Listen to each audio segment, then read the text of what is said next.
Good evening, everybody, and welcome to the New Charlotte Town Council meeting for Wednesday, June 15th, 2022, 7:48 till 7:02.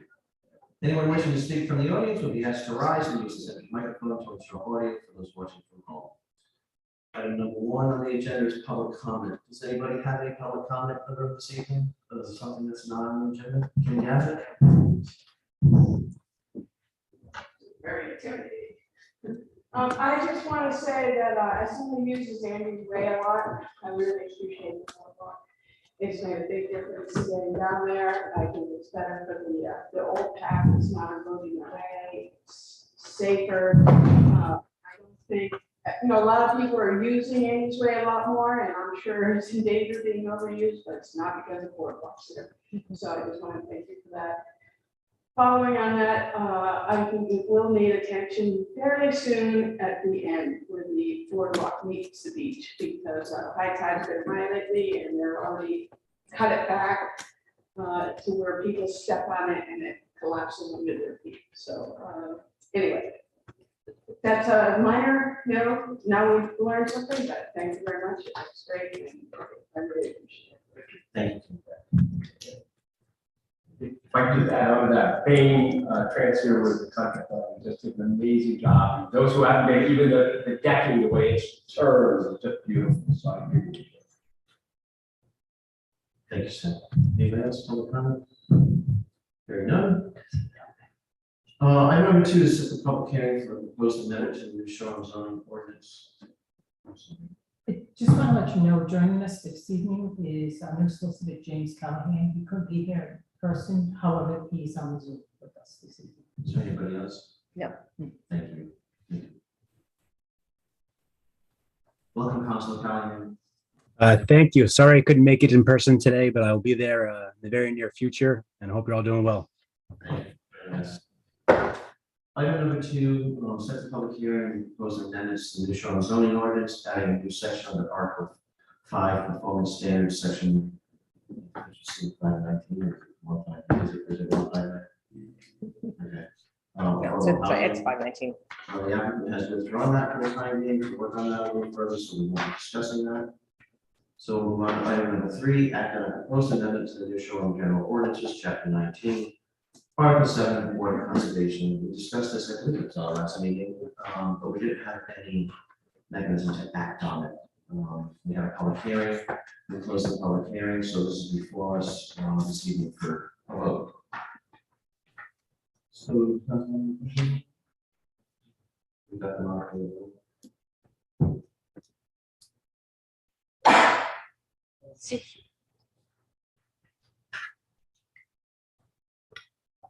Make a motion to accept the proposed amendments to the New Charlotte General Ordinances, Chapter 19, Article 7, Water Conservation. Second. Seconded by Sam. Discussion? Public? Hearing none. All those in favor, Mark? Aye. And Sam? Aye. In favor, Martha? Aye. And Keith? Yes. Motion carries 5-0. Thank you, guys. Oh, you don't believe?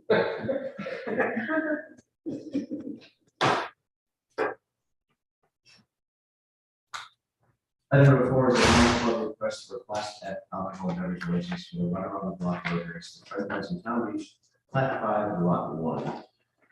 We have a letter in the file, also on clerk base, from the Lions Club.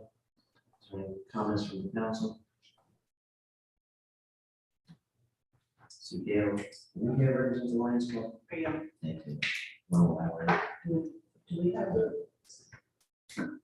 So I did meet with Bobby Costa from the Lions Club, I guess a week ago or last week. This falls under the same situation as the request you received not too long ago about from the Block and Yacht Club.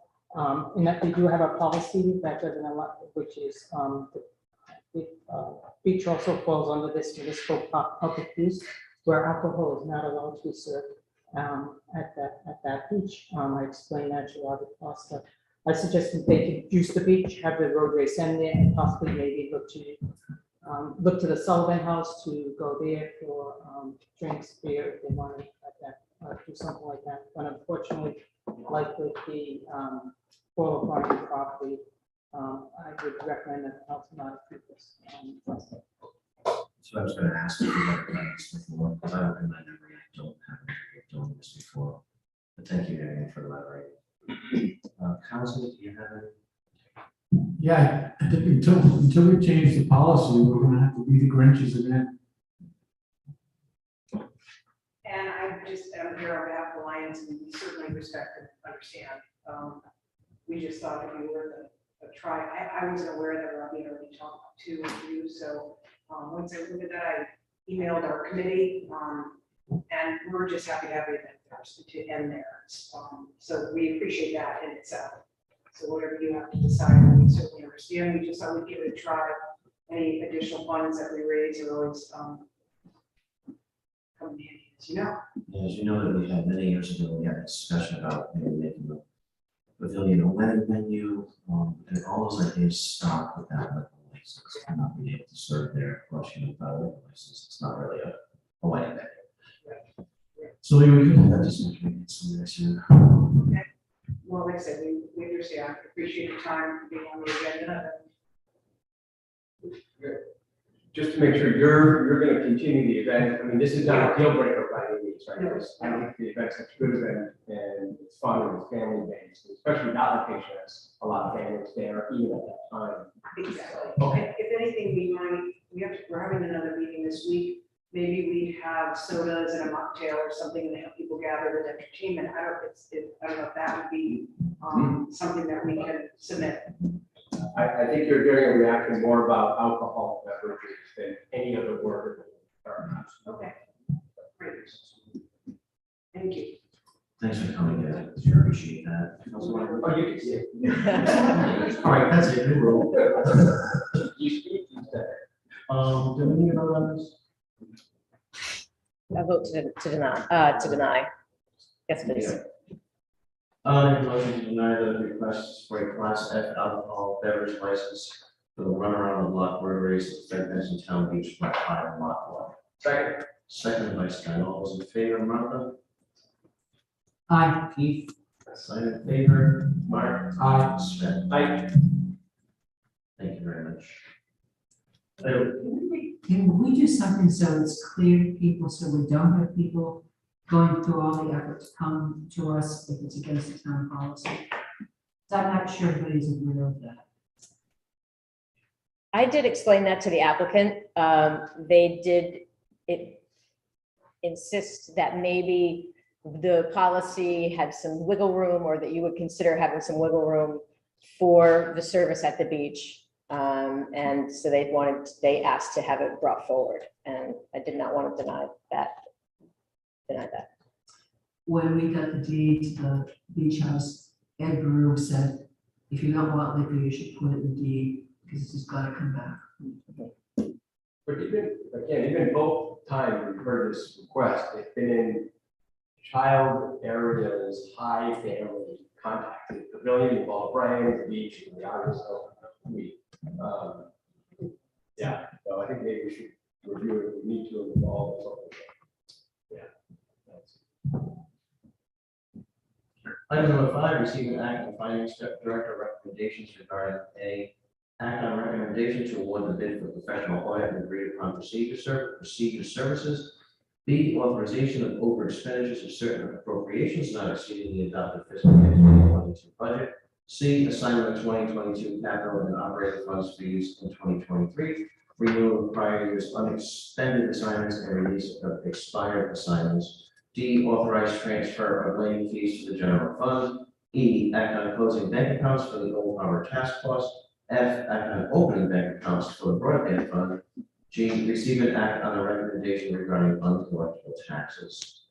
So we'll take these one by one. A, act on the recommendation of the award for bid professional audit and agree upon procedure services. There, Amy, you want to dive into that? Amy's here, so I'll let her take these. Most of these things you see annually every year. I mean, the audit is a 3-year audit, so we haven't seen that for 3 years, but some of this other stuff is to 12-year and work that needs to be done and authorized by the council. You guys want, just a point for what we're going to do here. Do you want to take this as we go along? Yes. Yes. That's a good idea. I think we'll get there. Go ahead, Amy, thanks so much. That's okay, one at a time makes a lot more sense. So the first is the award of the audit bid, which is a 3-year, generally a 3-year term. First year is awarded, the second 2 are optional. We have one responsive bid, and that is from our current auditors, Kate Sakiti. We've been with them since 2013. The pricing is slightly below what we're paying currently. So that is favorable. We did have one other response that was received after the deadline and therefore was disqualified. So the response that I recommended.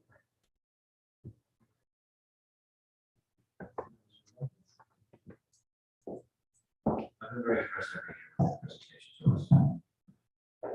Their presentation to us has been, very professional, so I'm happy with that.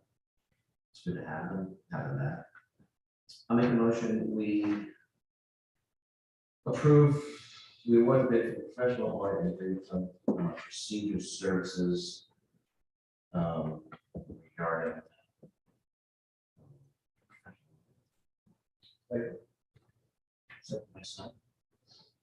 comments? All those in favor? Yes. Mark? Aye. I in favor, and Yes. Item number D, authorization over expenditures of certain appropriations not exceeding the adopted fiscal year 2022. So you have a memo in front of you, and if you think back to the financial town meeting, we authorize the budget on a department level basis. And therefore, any over expenditures of a particular department need to be authorized by the council. Again, that's part of the warrant.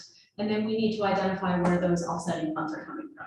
So for the year that we're about to close, fiscal year 22, we've identified 4 departments that are likely to be overexpended based on our projections. And we've identified sort of the driving forces behind those. The first is finance, driven by data processing fees. Those are really credit card fees.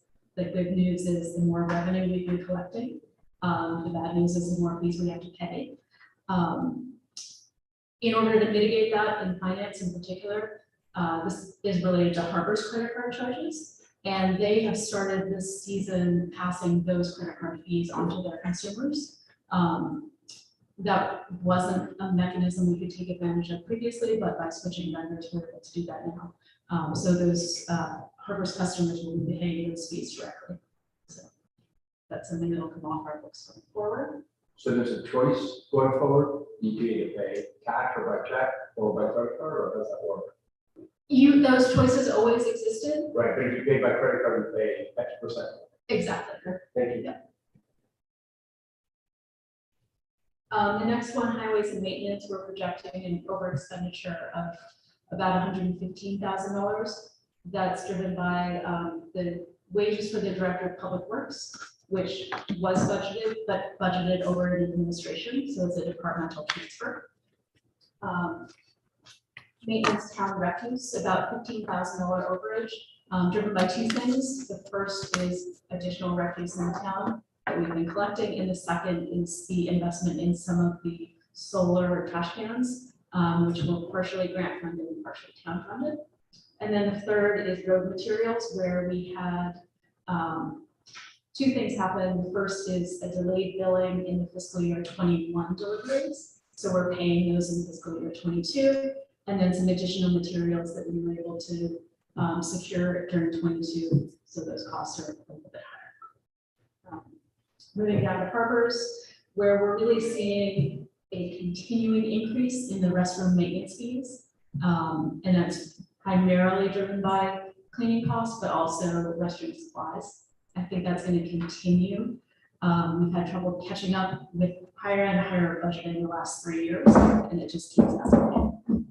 So it's something we need to be keeping an eye on. And then the fourth is on the capital side, the investments made in renovating the Chief's House, which were unanticipated going into this year, coming in at an estimated $90,200.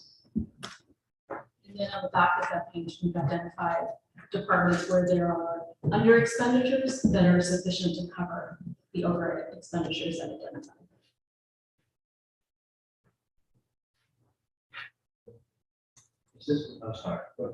I'm sorry if I don't remember. But did we do this as a block last year? Yes,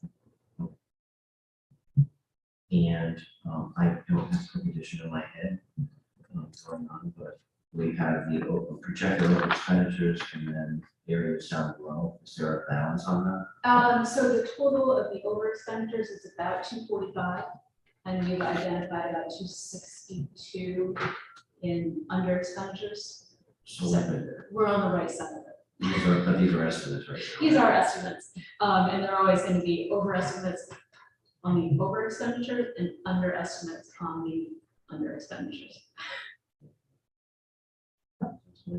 Yeah, just real quickly, Marianne or Chief, I don't know, can somebody just give us an update on the status of the Chief's House? I mean, is it winter ready, secure?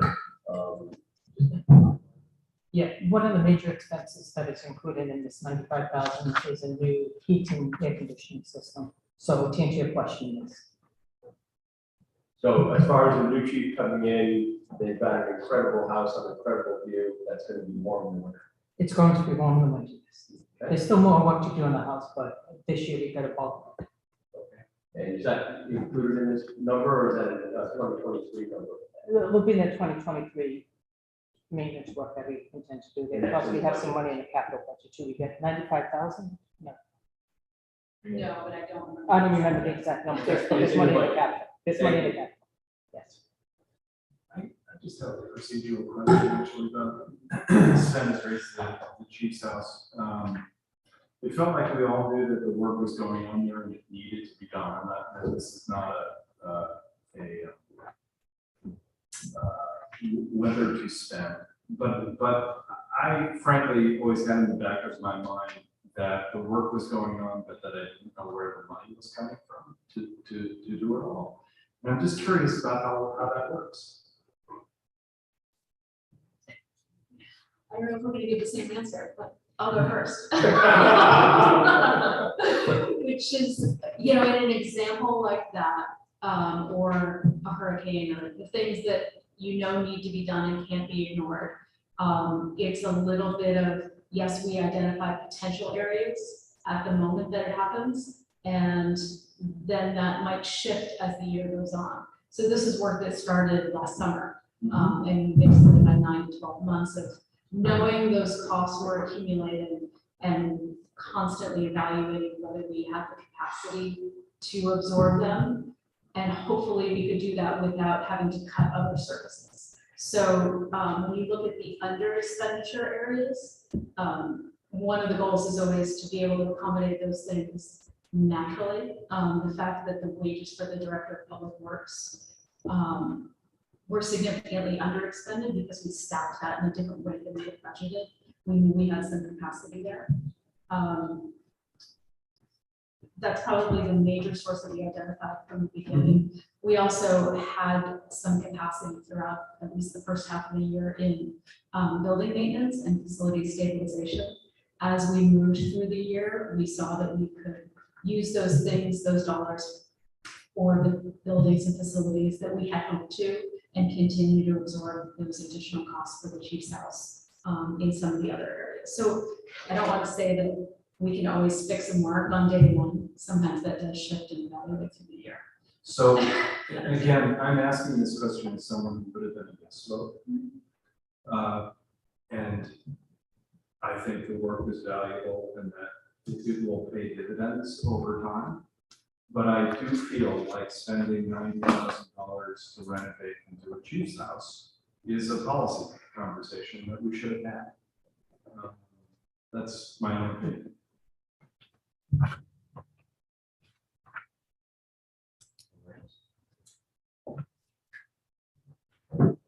Let me, Hold on, let me just start with the number, just want to, so you said the work started in June.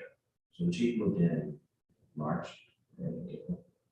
Don Talati was from the appointed in move until May, June timeframe. So I also just, I think it's very important to note that the chief did a lot of the work in Tallinn. And saved the town considerable money, so when we're talking about this money, this was also somebody living there doing the work. He was also trying to, live there. I understand, I agree with Keith 100%, but I think we needed housing for, the police chief. We still will need housing for the police chief. This is one of those things that's always hard to ask the question, because I support the idea of doing it. Right, I think I'm on board with that. And this was something that had been done. I think Robbie Gilbert was out there, doing brickwork, roof work, whatever he did when it was needed, he could. I think that's pretty much, it was a piecemeal thing. But then when it was identified as housing, I think, that's where the money came in. We just spent the money. His money was spent, but, yeah. no, I was gonna say, and I think it was brilliant to actually then work with the Coast Guard to get the house, to do all that pre-work you did to get the house and to be able to have those, housing. And Mary, maybe as we go forward in the next year, if there are outliers, my suggestion would be to have a way to bring it up on a quarterly basis, or just like, hey, if there are sort of things coming up, and again, I think we're all being yes or on this, but it's just more transparency, I guess, and just, hey, we're not going to identify all the puts and calls, but I'm in the idea of having a discussion rather than quote unquote supplies.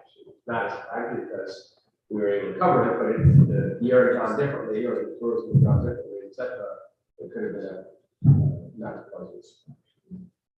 I'm not sure that anyone was crazy about the process that this Yeah. followed, and I think there were some lessons learned about Yeah. how they can evolve in the future. And it's nothing to do with private and personal household. No. Well, Minutes? I don't disagree on, the process or status report or something. I don't think I'd say policy so much as, just not about status report, but I really am so glad we finally got use of that building. Yeah. It's only been 25 years. It took us to get rich out away from those. Goes back to what you said before about the church stuff. I don't know if here's a consistent one. No, it's good. The Coast Guard had, when we first got it, the Coast Guard was going to use more of it. And as time went on, they used less and less, but they wouldn't.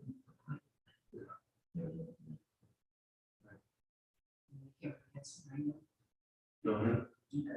I think to reiterate what Keith said, there's no question that at the end, it's an asset down the line and so forth. However, when listening to Amy, what she's explaining, I understand that if we have a hurricane or a boiler blows up, whatever it might be, this is a lot of money and it's a commitment direction and would have been supported by the council. I think there needs to be something in place with the council and the town manager. If this type of, you're talking about $100,000 and the question you should be asking, is the building complete? Does it need anything else additional to it? Because if it isn't, let's allocate those money to it. But I think that, I think it is cool of the process that it's going down and it has to come back out to the other end. Like he said, you would all be in favor for it, but it doesn't end up being a transparency process when it's done this way here. So I think while it was all good intentions, but when you talk about emergency fund, something to be done right away, usually you would think of that being, like I said, a boiler went out or something like that, and we need to change it. So I think it's upon the council to direct to the town manager how you want these things, if something like this comes up, to be informed on it, whether it's a policy or whatever it might be. Because we all say this, but you still have to give direction that way, if something in the future comes down, that's all, in fairness to the town manager. Thanks. Thank you, Mr. McComb. Appreciate it. Oh, Mary, As I'm looking at maintenance and time records, it's $15,000. I know it's not significant, but it just makes me wonder about, I know the tourism council kind of wanted to help with extra trash cans and whatnot. Is that ever come to fruition? So we did get, although they're not coming in until for a while, they got a couple of, the recyclable cans, where we call them the big bellies, but they're not coming in until the fall. But we did get some. We did get some, and also they are assisting with some, trash pickup, in the early morning hours. Okay, that's great. Thank you. Any more comments on item B from council or public? Make a motion for the authorizer to authorize over expenditures of certain appropriations not exceeding the adopted fiscal year 2022 budget as outlined in Amy Lane's memo of June 15th, 2022.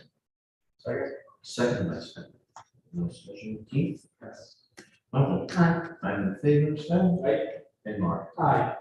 Motion carries. Item C, assignment of 2022 capital and operating funds for use in 2023, renewal of prior year's unexpected assignments and release of expired assignments. Amy? Amy, please. So again, this is sort of an annual exercise where, because we have a single year budget, there's an opportunity, if funds are available, to hold them for a second year. If either the project hasn't been done, it's not under contract, and we still fully anticipate that those funds will be used exactly for what they were budgeted for. Revaluation is the perfect example. We anticipate approval of that extension. We anticipate executing that during fiscal year 23. We budgeted for it in 22. We'd like to hold those funds for next year. Most of the others are capital items, where again, the project is not necessarily under contract, so we need a council action in order to hold those dollars in order to complete the project next year. Make sense? I'll ask the council. Comments from the council? This. Mansion Beach bathrooms, that's not gonna happen this year. What's up with Mansion Beach? No, that is not happening this year. No. No, they, we just, we had to go through DEM. I think I touched on it in my report a little bit, and, they'll be here in the fall. In the fall, okay, thank you. Questions?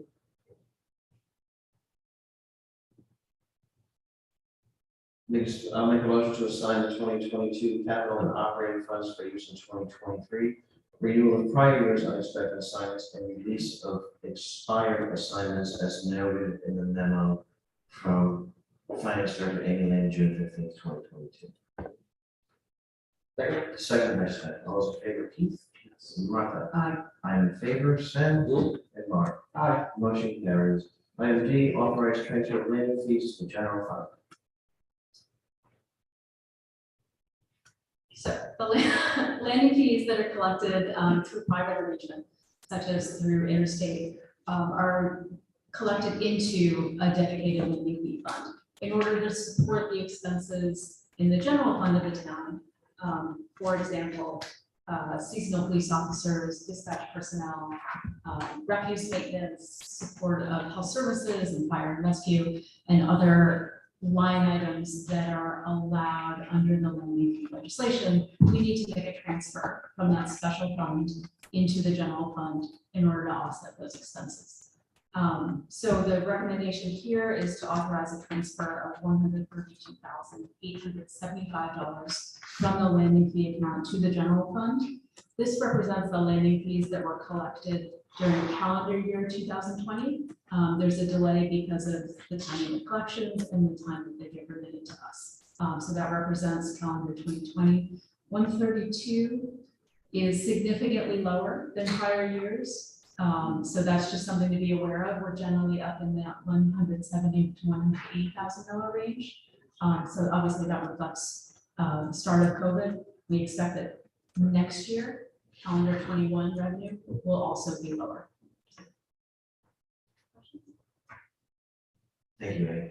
One question, is there, you able to estimate at all what we think from the boat basin and or Champlain's, or let's see what happens, or whoever else is collecting landing fees, or wait to see? We'll have to wait and see. I don't have enough track record to make an estimate, but it will function in the same way, where that revenue will come into the restricted account and will be transferred to the general fund.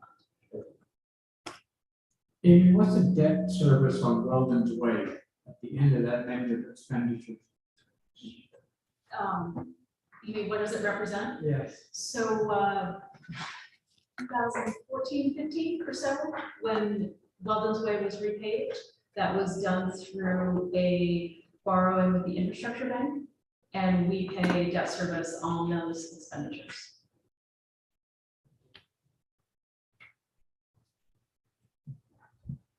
Any more comments?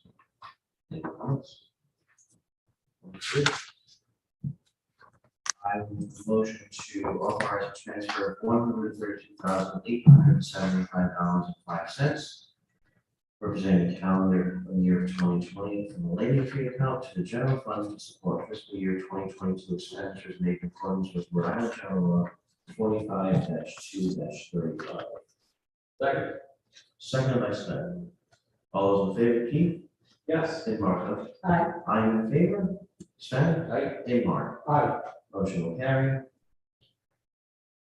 Item number E, act on closing bank accounts for the Old Harbor Task Force. So for the next two, you'll remember that in the warrant, national town meeting, opening and closing of bank accounts is reserved at the council level. So that's why this is in front of you. The Old Harbor Task Force has asked to close two of their accounts. We're going to do their accounting a little bit differently, continue to maintain restricted funds for their bench fund, for the Mary D. Park, for Estes Park, but we're actually just going to manage those dollars slightly differently. There'll be two accounts that they currently have, but they don't need and request to close.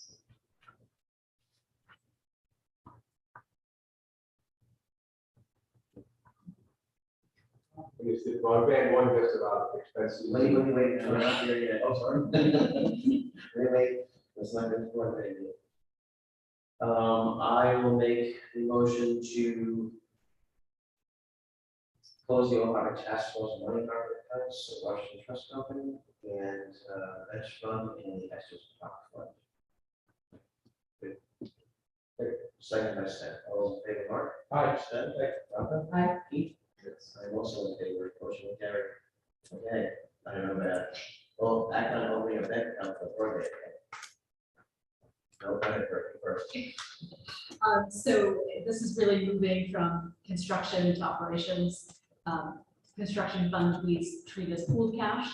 And so now as we move towards operations and we'll have revenues coming in, expenses going out, it's time to separate broadband on a cash basis, create its own bank accounts, which is really the first step in carving it out as a more dedicated enterprise fund in the town. Again, as we move towards those operations and an ongoing concern, which is exciting. So that's what that is. They need a bank account to do that. And one of the nuances here is that it'll be the town of New Shore broadband fund. We'd also like to put broadband BI, which is sort of a brand name that we've been associating with it. So it'll be those three names that are on the from a working standpoint.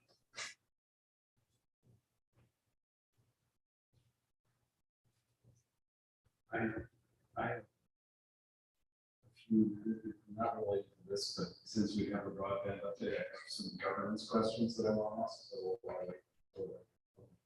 Thank you. Make motion to authorize the opening of a Washington Trust checking account for the town's broadband activities as the activities. Second. Seconded by Sven. Those in favor? Keith? Yes. Martha? Aye. I'm in favor, Sven, and Mark. Aye. Motion will carry. Item G, receive an act on a recommendation regarding uncollectible taxes. So again, as an annual exercise, we do write off taxes that are over 10 years old as uncollectible. The total is roughly $693.59, which again is pretty good in the total levy that we assessed. So. I'm sorry, this one hurts me every single time it comes up, and Amy knows it, I'm gonna say it every single time. There is no reason why anyway, names out publicly, but the Kevin Larkin property, I mean, they didn't pay their. So I just get infuriated that we've got to eat somebody else's, delayed payments. I don't think that's appropriate. He's not the lead, but we like right up the city. Well, it's 10 years that they haven't paid, so it's. I know. For the benefit of the audience that may not do this every year, can I make a few points, which is when these are not property taxes, Sure. those we continue to levy and go with the property, so those ultimately will be collected upon transfer. These are specifically motor vehicle taxes, which the state in theory collects by holding the registration. So there's a mechanism at the state level to do that, for these individuals has not resulted in success. And then there are 2 tangible taxes, which are unrelated to a parcel, and therefore, again, we don't have a mechanism for collecting. And the legal counsel has advised us that after 10 years, we have no recourse. Same point, please. Make a motion to write off the 2012 taxes as illustrated in the memo from the finance director for the amount of $693.59. Second, by Keith. All those in favor, Mark? Aye. Sven? Yeah. I'm in favor, and Martha? Aye. And Keith. Motion carried. So, we're going to stay up there. You're not leaving, are you? Like everybody else? You are. Item number 6, discuss and act on the use of the proceeds from the dissolution of Island Light Power for debt repayment. Adjust wording in or defer as appropriate based on shareholder need. Was there a shareholder meeting? Shareholders, right? We're back. Really not.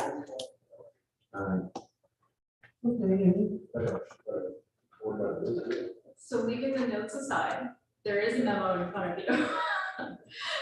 There is a memo in front of you. Which is a recommendation to establish a debt service reserve fund using a distribution that was received from Island Light and Power in.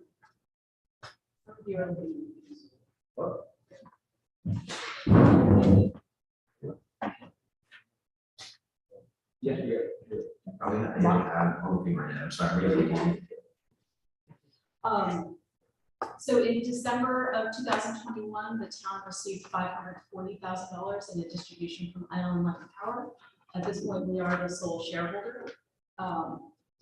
And so there needs to be action taken prior to June 30th about how the town's going to be treating those funds. The thought process throughout the BitCo engagement has been the town borrowed $1.8 million to facilitate the acquisition of those shares. In August of 2020, we issued a 10-year note, which permanently financed that acquisition. That note carries debt service about $200,000 annually. And so now that we have a significant income associated with the distribution from Island Light and Power, I would recommend that those dollars be set aside in order to fund the debt service over the remaining life of that note.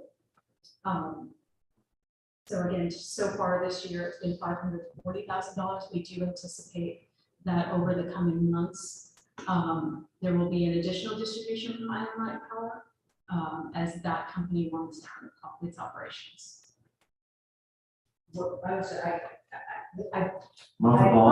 apologize for continuing to be absolutely baffled by this entire thing, no matter how many times it's explained to me. Has this been dissolved yet? So step 1 has taken place for the dissolution. Nancy Dodge, Bill McComb, and Ken Lacoste met about a week ago. We're waiting for the minutes to be finalized.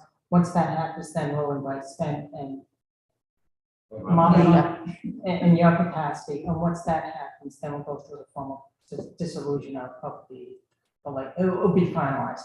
The one particular funding that we are waiting for is, it's our understanding there's a refund that's due from the IRS to what's called Black Iron Power, Light Power Company. And once that comes, that's the final, as I understand, it's Amy understands, it's the final financial piece. At that point, it will be done. And Kathy Rolla said she'll also file paperwork with the Secretary of State, also saying that it has been voted. So we're like within 30 days of finalizing. Well, it depends on the IAS resolution. Okay, that's good, because at one point we were told that there was no need to spend the money to dissolve it. And that sends up so many red flags to me. Going back to the if and when it's dissolved, which is probably before your time. We are getting rid of this, right? I just don't want this, I mean, I remember years and years ago, things would surface from 30 years ago. And so they go, where did this come from? And you had to go, scrounge up Jack Gray and find out what the heck this was about. And I just don't want any of these things going on anymore. Thank you, Martha. Thank you, Martha. Bill, do you want to comment? It's just, as the board of directors, as Mary Ann said, the way it was, board of directors, we voted to dissolve. In order for that to be completed, the shareholders, which is Martha and, was it, Sven. So it goes, they have no vote, they make a vote as shareholders, and then paperwork's filed and it's dissolved. So they vote as the shareholders and vote with you. They vote, the board of directors voted to dissolve. That goes to the shareholders, and the shareholders have to ratify that. Perfect. And when you do, then the company is dissolved. And any, just like any funds that come in, will be going back to the town, which was the shareholder. I'm gonna head Keith off with a procedural question. How does the shareholders have a call meeting to vote? Is it a public meeting? I know it's Sven and Martha, but it's on behalf of the town. It doesn't have to necessarily be a public meeting. We can have it as a public meeting. What we're waiting on is the minutes that haven't been finalized or drafted from the board of directors. They just met. Right. Well, how does Martha and Sven meet? You know what I mean? I know it's kind of asking something technical, but like, how does? The agreement that you had was that all of your meetings would be, the meeting for the board of directors, and any meetings for shares would be public. And that's what we, from that end, so, I mean, it's just a simple vote that you ratified, we had, but. So Martha and Sven will come into a room for a posted meeting or something like that and have one item on their agenda and vote on that on behalf of the town. Right. Thank you. Anybody else have any questions? on And we were this? hoping that was going to happen before this evening's meeting. Martha will hope it happens. How much are we likely to get that for the IRS? I'm just curious, is it? I heard a number of 90,000. Yeah. Oh, okay. I'm sorry, from what? From the IRS, that's the The IRS. IRS disbursement, I was just curious. The number I heard was So 90,000. it's not- And that's not including the 540 that is before you this evening. There'll be about additional money. Hold on, Bill, I just, before I forget. So what do you think the total is gonna be that the town will get back from this? Is it this 540? We already have the 540 at hand. Yes. We've received that distribution. We'll receive about 90,000. I don't have their financials in front of me. They are holding some small amount of cash on hand. They have some small amount of bills outstanding. So it'll be roughly equal to the 90,000 that is received from the IRS. That we're receiving. So when it's all said and done, we'll get like 6.25. The town will get 6.25, about 6.25. We think. Rough estimate. I'm not gonna put a number on it until we get it. No, I appreciate that. I'm It'll just take trying to- a few. Right, and also, we back then, when BIPCO was formed, out of Island Lane Power, we loaned them $30,000 for legal fees to get up and running. Is there any discussion about paying the town back that $30,000? Or was that part of something else that I'm forgetting? There wasn't. I don't like to talk when I don't remember things well. That's okay, but I do know that. There was a note between BIPCO and the town for some amount to get them started. That specific note was repaid. Okay. I don't remember the amount offhand. That's okay, I just remember that 30,000 out there. So as you remember, we borrowed 1 point, correct me if I'm wrong, Amy, or around $1.8 million. The hope was the sale would go through, you would get your 1.8 million, that's why it's a short-term note. Unfortunately, that didn't pan out that way. So, when all is said and done, BIPCO has this total of, say, $650,000, that's all the money they have. Anything they have is going to the town, to the shareholders already. Right. So the difference is, subtract that from the 1.8, that's what it costs. If you borrow that, you took a loan out for the 1.8. Sure. And the elephant in the room, then maybe we'll work through the 1.2, or roughly 1.2 gap, and deal with that in the light bond. We will be paying that in a bond that already exists and matures in 2030. Yes. Thank you. And I'm good. So if I can add to that, so, and I know the answers, because Amy and I discussed this, and I think the important part is the money that you're receiving back will go to pay off, although Amy's consolidated it, and for some bookkeeping purposes, the money that's coming in will be earmarked to pay off the debt from the loan that you had. Is that correct, Amy? Yes, so the action item that we're actually voting on this evening is to establish a debt service reserve fund with the 540,000 that we have in hand today. And that will be used in equal increments over the remaining life of the bond to offset a portion of that debt service. So 540, roughly 7 years left. We currently pay debt service of about $200,000 a year. So we'll have about a $70,000 transfer from the debt service reserve fund back to the general fund as a partial annual offset of that debt service. Is that clear?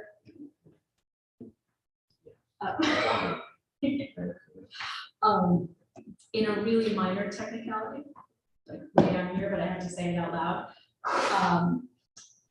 A different option of structuring that would be to entirely pay off the principal of that note.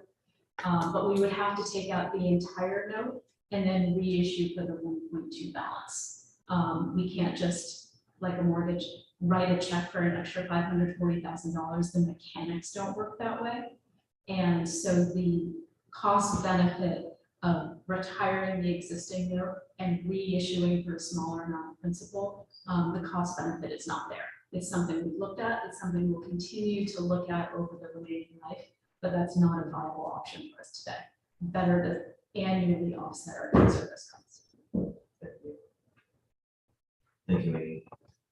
Make a motion to establish a debt service reserve fund with $540,000 received from Island Light Power in December 2021. Such debt service reserve fund to be used in fiscal year 23 and forward to partially offset principal and interest payments over the remaining life of the $1.8 million bond issue to finance the acquisition of shares of BIPCO, now Island Light Power. Second. No. Is there, I guess the question, Amy, is there anything that should be in that motion, or would any additional funds automatically be able to be put into that, Amy, without having to go back to the council? I really believe from a technical perspective that should be handled separately by the council in a different fiscal year when the dollar amount is known. But I fully expect that a parallel process will exist. And tonight, Bill, you're the treasurer of Island Power, Power. Correct. Thank you. Just want to clarify. Okay, and so before this calendar year is done, this is gonna be done, right? Well, It should be. That's my bill answers. yeah, the only thing this is all done, and Amy has set up with the money that's come in. We're waiting on some funds from the IRS on the return. Unfortunately, the IRS is so backlogged. So there's nothing on our part, we're waiting for it to be processed and for those funds to come in. So if they come in next week, then that's great. If it comes in, if it takes 3, 4, 5 months, we don't know when that's gonna be. Hopefully it'll be sooner than later. And I believe, if you could ask Amy, that Dave even explained it that way also, is that correct? So we're just waiting for the money to come in from, as far as the illusion of the company, that's done. with all you guys. It's not done till it's done, Bill. Wow. Take a look tonight. And we all know that when this all happens, someone's not gonna come running in, having found the previously thought to have long been gone 1970s turbine. Or any god awful thing like that. Motion has been made and seconded. All those in favor? Martha? I, Keith? Yes. And Sven? Right, Mark? I, I am in favor, motion will carry. Thank you very much. Item number 7 is discuss and act on the appointment of a probate judge. We've gotten back and forth on this. I think the council submitted their top 5. Mary, you have a recommendation? No, I don't. Okay, I just want to ask. I think you have some good qualified. Council have any input? I think we should, since Millie does it, we should go with Millie's. I did rate some of the applications there, and or the resumes there, you have those results in front of you. Does anyone have any comment on that, or? is that one, was there more paper in the office today? No, I just gave you the grid of the ratings. You had previously received all of the resumes. I did not recopy those. And your recommendation, Willie, in your opinion, I would be very happy with Richard Daddario. and all from the votes that were cast, 3 out of 6, let me repeat that. You got a yes, it's wrong from those 3. Right, and he's had a lot of experience. He's a probate judge in Little Compton, a probate judge in Bristol, I believe. And I know him personally, but I did ask the clerks that he does work with, and only got strong reviews.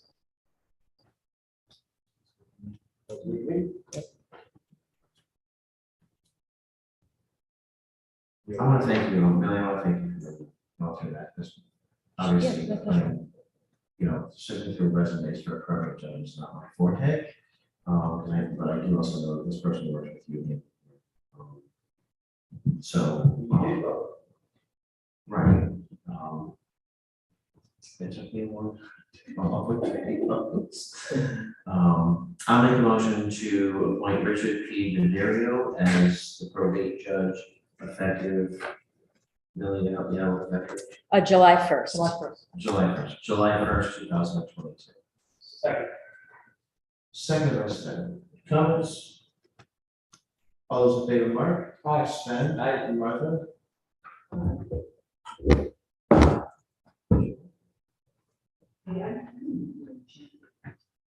Yes. Thank you. yes.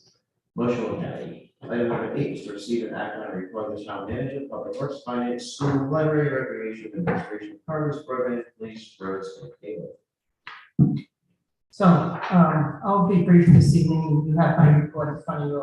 I'll highlight a few items. Some of the items I intended to highlight have already been highlighted through public comment.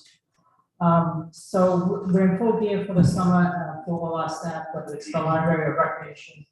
The Harbor Department has moved to what is called their summer office, which still continues to amaze me that it's an office on a barge, and I'll never forget the day of my interview when Ken Lacoste took me to that office, and I said, we really can't have staff working here, and they were working on the barge.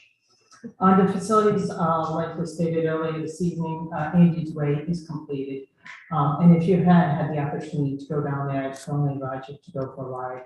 It was great when I went, as it was being built, I kept stopping by each weekend. And then when it was finally constructed, I was there, and an older couple got out and said, and they were just raving about it. And it was just great to see that. So kudos and thanks to Rick Bain, Transu, also our facilities director who sat and watched the project and nurtured it through with Tom Reason.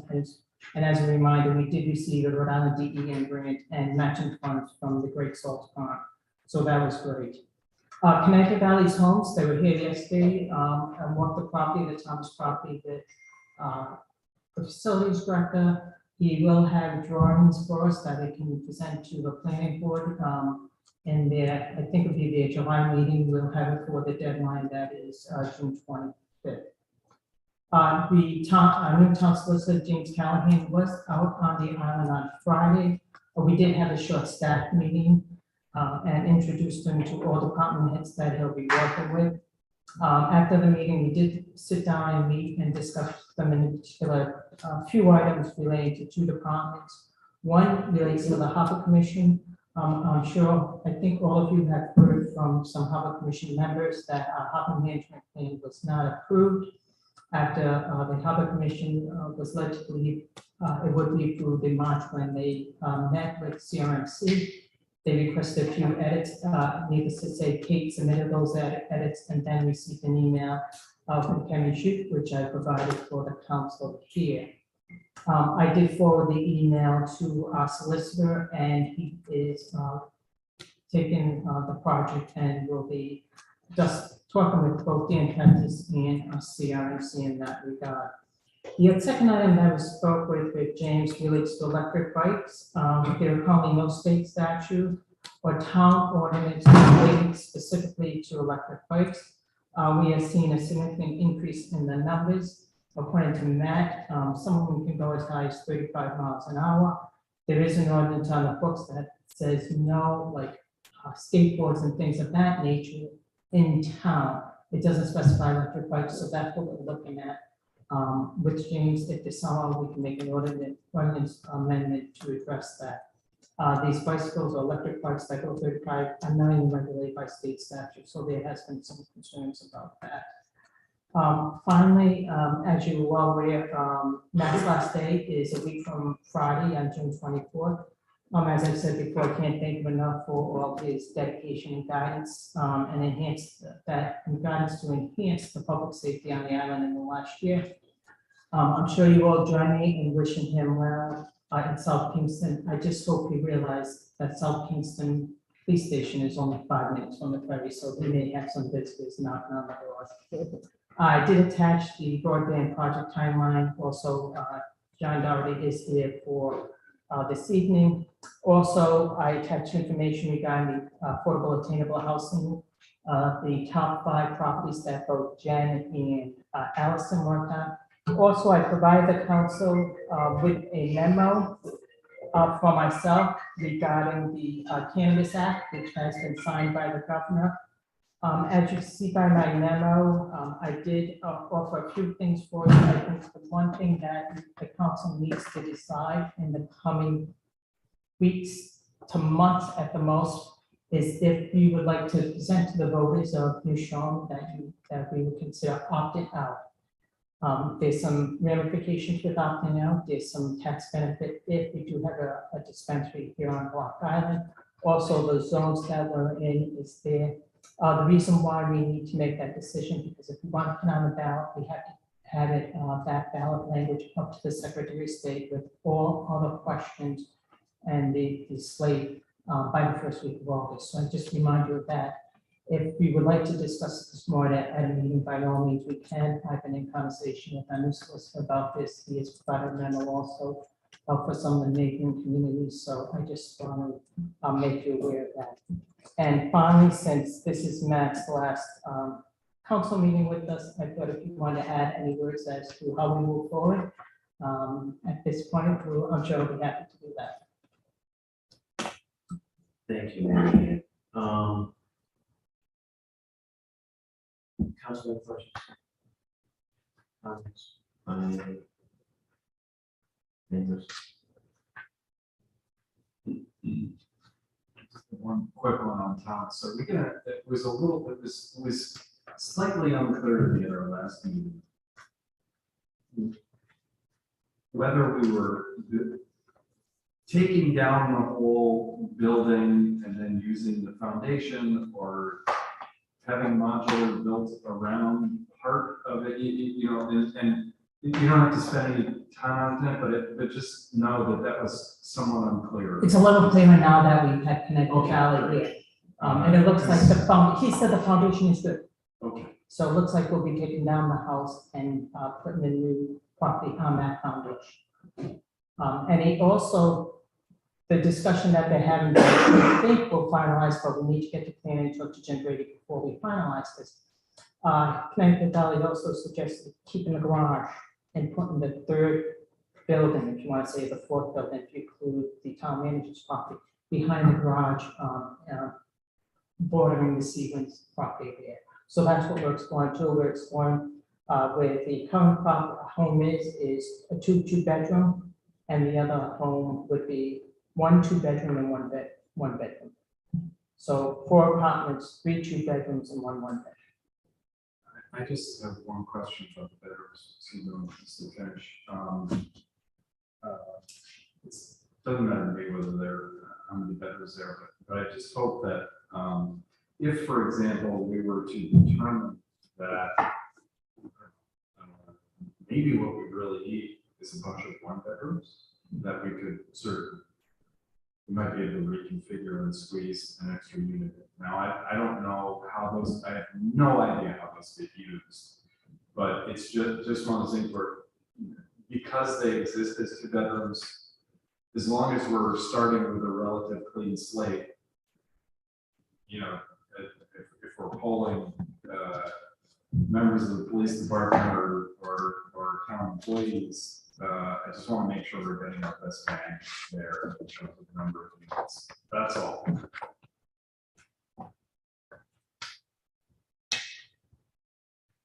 So, Couple of things, one, thank you for the report, Mary Ann. I understand, we're planning on, well, understanding the process that has to go through. It would be great if parallel to that, unless you think it's, we should wait till planning. I'd love to hear from you and the facilities manager and just see like what this looks like, a little bit to the bedrooms. And I understand it's not about decision making, but it's about just public meetings and letting people know. And last meeting, we talked a little bit about some of the budget concerns, et cetera. So if there's a way in maybe the early July meeting, just to get a top line as to what's going on, you know, please, and the facilities director can do that or you can do that. I think that would help me answer questions that, you know, I should be able to answer quickly. Second thing, I also do know, I think Kathy's last day and we have a new solicitor, but I did want to, you know, thank Kathy again for all the work she did for all those years. But I really would love to hear and chat with the chief a little bit. One, I really would love to get opinions on electric bikes, electric bikes, scooters, etc. I saw a scooter going today that passed me on a car, and that scared the dickens out of me. So I'd love to hear from the chief at some point or the park about that. That's upon us. It's not coming. It's you. thank you. Mary, I saw stripping, they're painting the roads, the strippers were here, the stripers, sorry. So I was by them for a few hours today, so. Stripers. Who walks the 3 hours in the station like that? They're here too. You know, Yep. in last fall, we discussed having a crosswalk put in by the main beach over there, so the parents and the kids could. I just wanted, if those guys are gonna strike that area, because I know the council was some support of that last fall, we discussed it. Right. Are they gonna get that I area? can't answer that. I'm not sure. I was not aware that they were going to be here today. So I don't think that. It would be great if that could get done before the summer. Are they still here? Bill, In fairness, we being interstate, had our line, the line service come over every year. And, you know, we pay them local, they do our lot and everything. And traditionally in the past, it's usually short notice. I let Mike say, you know, hey, listen, they're here. If they have any additional time, there's a couple of jobs that usually have done from that end. So they were here today primarily. We contracted to do our lot. They get done a little bit early. So they reached out to Mike and said, hey, we had some time. So I think before they had you back on, we had, you know, they were back on 5. So So they were, so they were your guys then? Yeah, we contracted them to come out to work today to do our lot. And they had some additional time for them going back. Mike has used them before also, since we already had them come to work. So, Right, but we were told last fall that they were coming back in the spring. The town was having them back in the spring. Did they complete everything that they needed to do today? the guys that did our lot, okay, are not the guys that do the state roads in general, okay? It's a private company, a small company, and I know when he comes out, the fast, he usually does like pocket spots and some of those type of things. It's not the state contract. You understand it that way too, right? All right. So Mary, we don't have any road stripers coming in planned? Not to my knowledge, Chief Monahan may want to make a comment about the Baby Beach crosswalk, because I think he looked into it. So as Bill said, the state roads have to be maintained by DOT and the state, so they haven't come up yet. Baby Beach is a state road that crosses Cornwall, and we brought that to the DOT's attention when they were out. That's gonna have to be studied, that'll have to go to the State Traffic Commission. Biggest issue there is that crosswalks have to lead into a sidewalk. And so if you come down Beach Ave and you're gonna cross over the Cornwall, it empties out into the dunes. So DOT, when they were out here, we showed them that intersection. We talked about the concerns about having a crosswalk there because there is a lot of pedestrian traffic in bikes that come down Beach Ave to access the town beach and that side of the road. But it's gonna be, there's gonna have to be some redesign of that area. And some suggestions are they can build out to include like a limited area on the sidewalk, but at least the crosswalk will lead into a sidewalk. And that's really done for handicap. You know, you can't have someone who is handicapped that will be in a wheelchair that's gonna empty out into the dunes. So they're reluctant. It's not as easy as just picking lines across the board. So maybe we should. Maybe for So we can, Spend time before. That's been, you know, again, this bill that came out wouldn't be authorized to go because it was a state. So we have to get a sidewalk all the way down to town beach. Well, I mean, there's areas where they'll do a limited sidewalk area, where, you know, it might branch out, but it's gonna have to be some sign they brought up the DOT's attention in their last month. So they have that they're looking at. It's one of the suggestions that he brought forward because of how much pedestrian traffic that we see in that area. so it's safe to assume there'll be no crosswalk in front of the Baby system. I'm just before I get the phone calls, I just need to have an answer. Yeah, I think so. Okay, no, I appreciate the honesty. Would it be possible though to put one of your signs that the CSOs put up every morning on the yellow stripe saying, whatever, this is an active, this crossing is actively used by kids to get to the beach, you know? At least as an interim solution, so that someone's paying attention to something, or has to pay attention to something in order to pass that way. I didn't care about this until I had a 2-year-old granddaughter. I could teach. Yeah, it does. Thank you so much. I appreciate the info. Love it. I don't know. I think it was me, because I was my point. Sorry for that. Just on that, while you're at the microphone, I think we've all thought about your tenure and departure a lot. And we've all sort of had our own conversations with you, but as I've thought about the work that you've done since you started here, I keep coming down to the same single theme, and that is the attitude of residents about policing. And to me, the transformation that has occurred in people's confidence about policing and about leadership and their sort of general feelings about well-being have changed significantly. since you got there. And I think that ultimately is an incredibly impressive legacy that you leave, and that is one that, you know, is not just investing in particular things or checking particular boxes, but about a level of engagement and professional engagement and behaving in a way that people feel is direct and fair. And I just want to thank you for that transformation that you created and managed, and for the well-being we feel as a part. Thank you.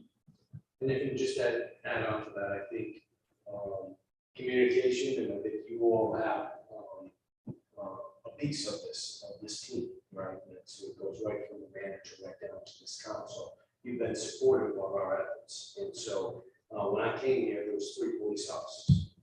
We're at 9 this summer. You know, we've been able to establish a great team. You know, and that's going to carry us on. But it's not, you know, just the police officers. It's not just myself. It's not just the manager. It's everyone. It's the support that the council has provided. It's the residents of the town, whether it's the financial burdens and the requests that we've made to try to put this on the right track. So, you know, again, I'll go back to, I think it's the efforts of men that contribute today. I feel very confident that, you know, it pointed in the right direction. It's going to continue to be great with the staff that we have on board.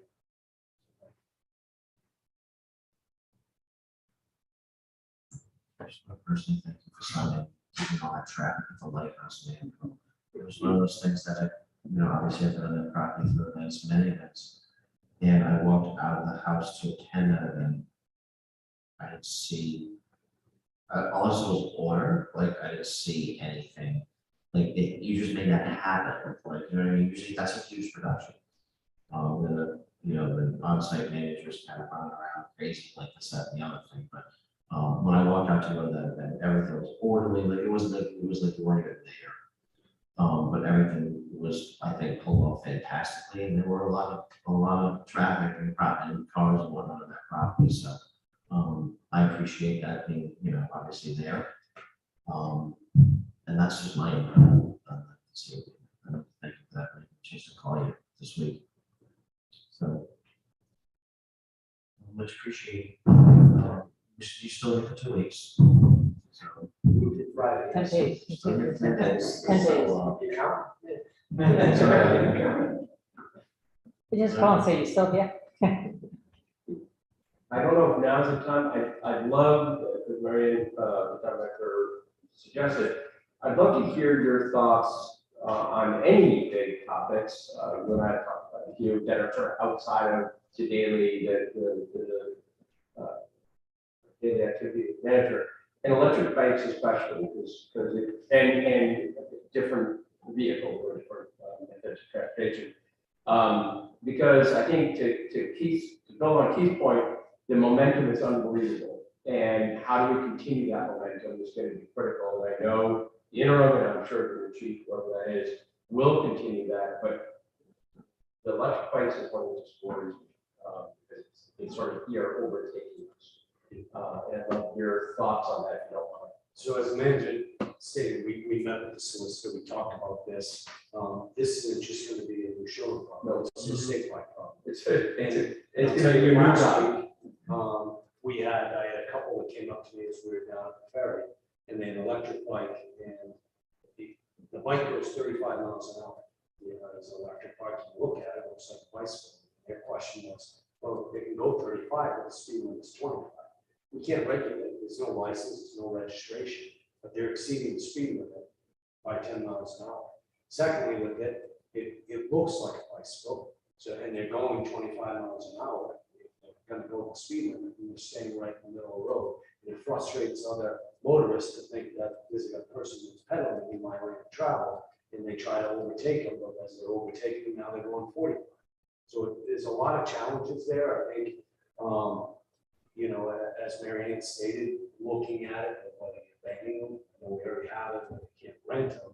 But there's more and more, we've seen an increase even just this year, and I think there's a bike out there that's going 35, next year will be a bike that's going 55 miles an hour. That's really gonna be a challenge, because for enforcement, we can't, there's no license that's required for someone to ride an electric bike right now, there's no registration, so, you know, we can regulate mopeds, we can regulate motor vehicles, and I've said this in the past, you know, take the challenge of the mopeds before all these electric modes of transportation that will be coming up. So one wheel scooter or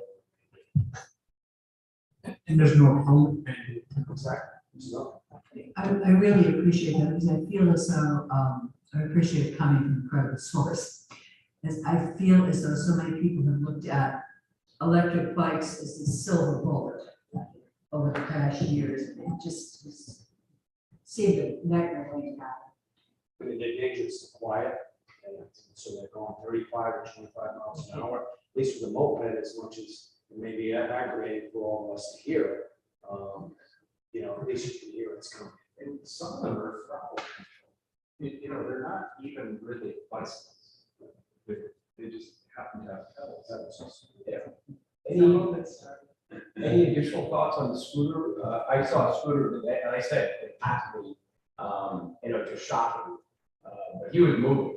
Yeah, there's some of those scooters going, I don't know how fast it was, but it was way over 20. Right, exactly, same thing. There's no way to regulate that currently, because there's nothing that, you know, we can't get a radar speed on someone driving, you know, and we're talking about the electric scooter. Yeah. Or moped scooter. I mean, the two wheel. It's electric, it's not required to be registered, it's not required to have a motor vehicle license to operate it. And we know by ordinance banned those downtown, and we have not banned them on the Skateboard, not the school. Scooters. There's no regulations. No Scooters regulation. or any electric. So we have to figure out. That's one thing. That's right, that's really That's one of the what I'm things we talked to James about, is to take a look at that ordinance. That might be the way to go. Today, I came, this is me, I can't make this work. Today, I met a electric skateboard coming up Mansion Road. So it said, it had the lights on it. It was very cute. I mean, I saw somebody on one of the long wheelers on a greenway trail. Yeah, last summer. I mean, you know, Stick to it. The threshold. Find out what's. they were on the path. And Chief, I define town as Old Harbor, New Harbor. Am I correct? Yeah, I As think, opposed to just downtown? yep, exactly. I mean, we're talking about the sidewalks, you see them many times, but where it's most popular. Walking around places. Appreciate that input, but when I hear ordinances dealing with traffic, I see more. Which is kind of hard. You know, if 9, so we pass an ordinance with that, and a few more. We're talking about transportation, actually moving from transportation, where people try to keep them up. Sure. I don't know, I think it's a discussion that's got to be much broader than the individual bike or whatever happens, you know, it's gotta be a transportation kind of. I think just one other area that I'd like to touch on, just as I have the opportunity to have the mic is, again, I think we've been able to expand the department and we're fortunate with what we have. I think looking forward and just like any other challenge that you will face with any employee on the island is health. You know, I don't see, you know, since I've been here 1 year, we look to improve it, look to talk to high school, younger people that may want to get professional law enforcement. You know, I don't see that happening. Every department in the state is suffering. I'm going with South Kingston, they have 7 openings, 7 vacancies, and they have officers. And so there's not a department in the state that isn't struggling to maintain or recruit or retain officers. State police is, in another couple of weeks, there will be over 60 vacancies. And the class is going to graduate at 31, which should be fair. So I think that's just something that looking forward, the housing officer, the Thomas property, the motor pool, Coast Guard, and, and just kind of even talking from my standpoint, the chief's house is definitely a new resource, I think, of infrastructure, although it's costly, and, the work that's been done there has been appreciated, but there is still a lot of work that needs to be done. By no means is it finished. We get heat, but it needs to be insulated. I paid more in heating that house than I paid in my house with my family, so it takes this winter. And we didn't have the heat until December 1st out here. So there's work that still needs to be done, but I think again, Trent's on the right track with this. Forward to either retain or attract new officers to this department. Does that, House in brick, is it just a double wall brick? Yeah, Is I there don't actually- think there's installation. I don't think there is insulation in there. If it is, it's blown insulation in the attic, right? Right, there is more installation in the attic, but again, anything like that would have to be done over. So, thank you. Like, much appreciated. Anybody else?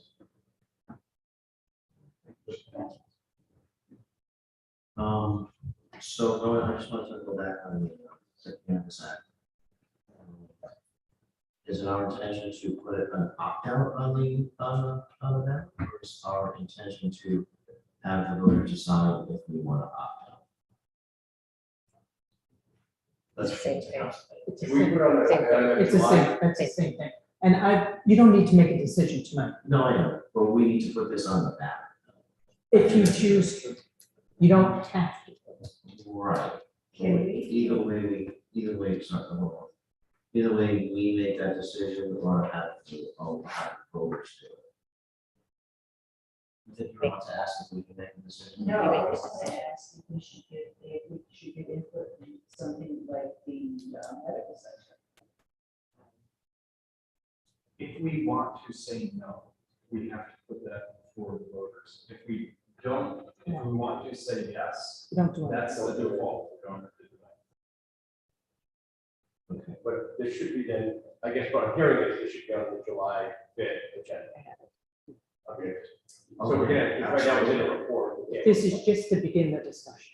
The thing was just signed, so Did we present the agenda? It would be a lot more. It'd be a lot of- no, we have to use. 3% of local sales tax. We're about 10%. That goes to the state. I'll read that. And keep in mind, if any of you have had the opportunity to look at the legislation, it's like 125. Yeah, So that's why I'm I asking. didn't get any, to allow the weeds in that legislation, I did not get into. I tried to keep it really at 100,000 foot, so I think a further discussion may be necessary. You brought that up. Thanks for raising your hands, the broadband guy. Thanks for raising your hand. Say no. All right. Any more questions, comments? Bill, no? I was wondering if we can update, I had mentioned it in the area before, and, and actually Dave Lewis brought it up. Across from the old town end, there's a section of, there's an area there where there's it used to be, maybe it's 25 feet or whatever it is. It was 6 inches, and it's been filled with rocks, and the rocks they're big rocks. It's really dangerous. I'm concerned someone's gonna get hurt. There's no way to step off the road, and it's within 4 to 6 inches. Mark, you probably see it driving down from that end. And my concern is with the bike coming down, you can't go off. If you go off the road there, it's nice that there's junk going over because these are substantial. And I know it works for the drainage from that, and that was what the intent was on it. The problem is, I think it's a serious problem. People walking down the road, you can't even step off at all on the road from that end of it. And I know that it's probably going to be a longer term solution to incorporate the drainage, but in the interim, if something can be done immediately, because if not, it would be I'm not a liability concerned, I'm concerned about somebody getting hurt seriously. My wife walks and she said this. I'm sorry, but can you, is that across the street from the old town inn on the old town, on Old Town Road? And I know Mary Ann and Jim have record, it's right across from the old town inn, on the spring side of the road. That's on the town inn? Okay. Yeah, I've since had conversation with our town engineer, Jim Jeremiah, and he's gonna come up with a way to keep the drainage there, however, remove the rocks and do more of a grassy area. So that's what he's working on, to do it that way. And my question to that is there a time frame when we think that will be done? I just followed up with Jim on that in the last week to 10 days, so I'm not sure if this time frame I can find out. I strongly would suggest that, that it be done immediately, at least some of the rocks removed. And if it's something done the next couple of weeks, great, but I don't think that can remain like that through the summer without there being a serious problem. So I just would hate to see in August talking about this. This won't get hurt. You're right, Bill, it is an accident waiting to happen. I didn't think that was gonna be the remedy when David Lewis brought it up. Thank you. Any more comments on the town manager's report?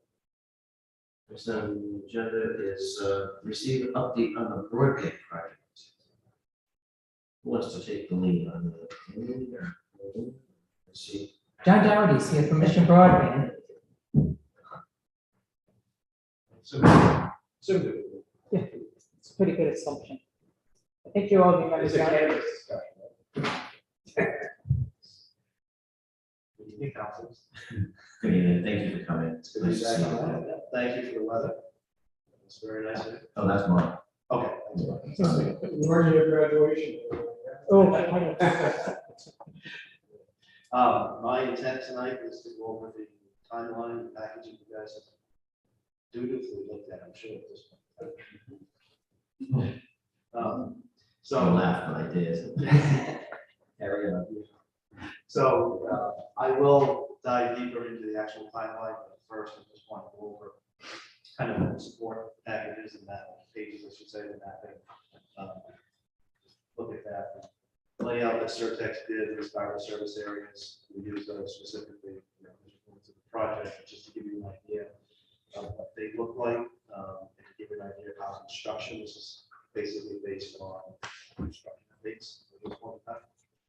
This map also matches what's on the website, under the scheme that you see, and then the supporting documents on that is just bringing materials that makes sense. You guys know the roads a lot better than I do, you can see how they're kind of laid out. So that's the intent of then all those kind of supporting documents is to kind of reference and look at the timeline. Any questions on this last page? And I will dive into this a lot. I just have a question. Constructed, spliced, and tested, is that spliced up above? Is that- Yes. Is that made there? Yeah. So it's spliced. Yeah, either in the ground, as well on the ground, Right. on the poles, and also back in the center line. Gotcha. And testing. Mhm. And now, I'll dive into that. Which is great. Thank you.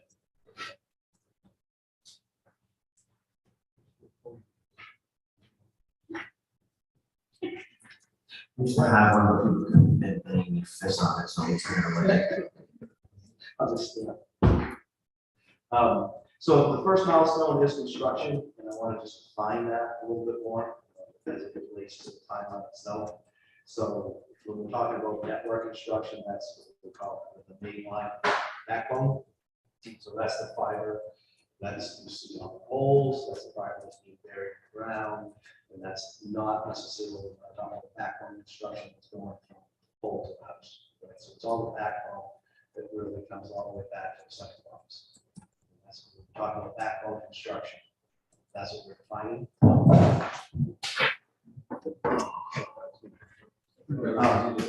There goes Mansion Road.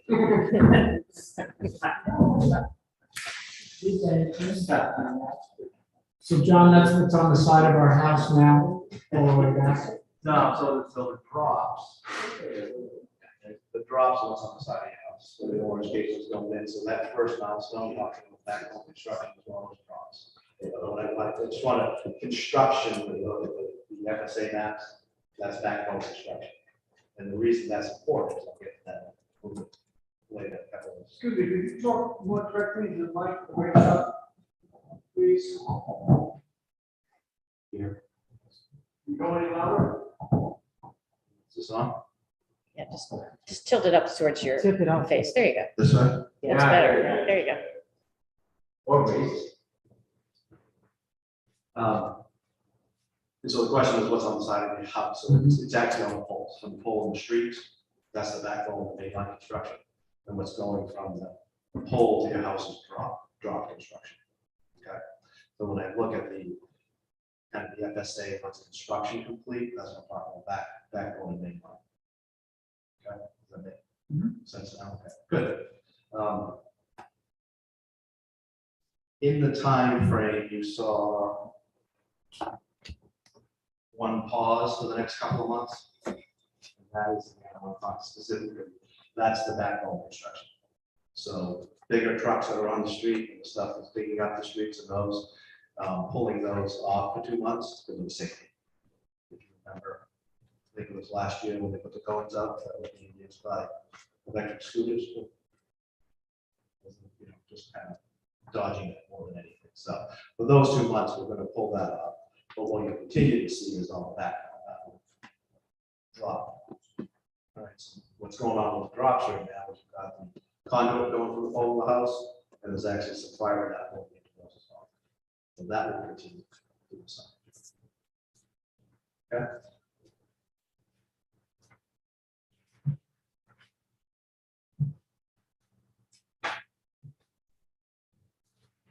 The next milestone I want to talk about is the actual preparation for network operations.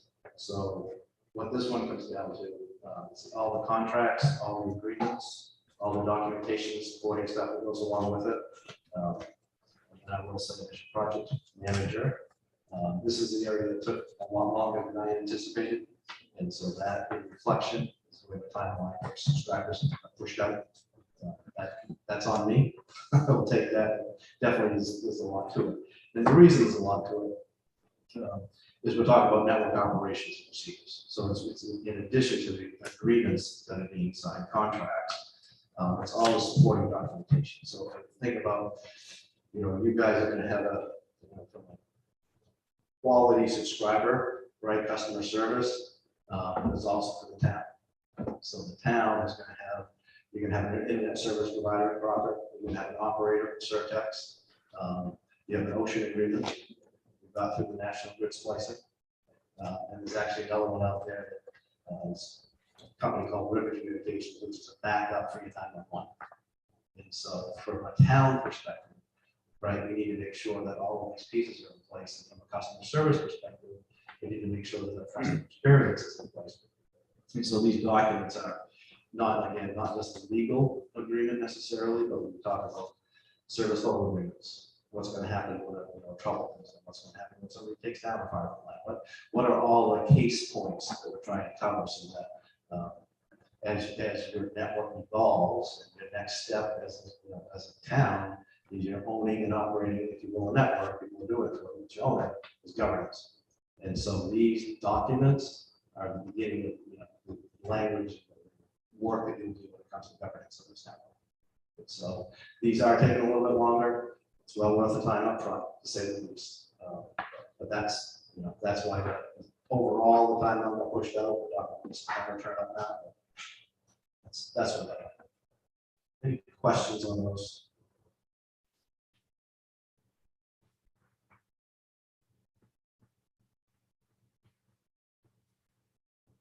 So my main area of question is exactly what you just described, but I can wait until the end of your presentation. Okay, and I'm just,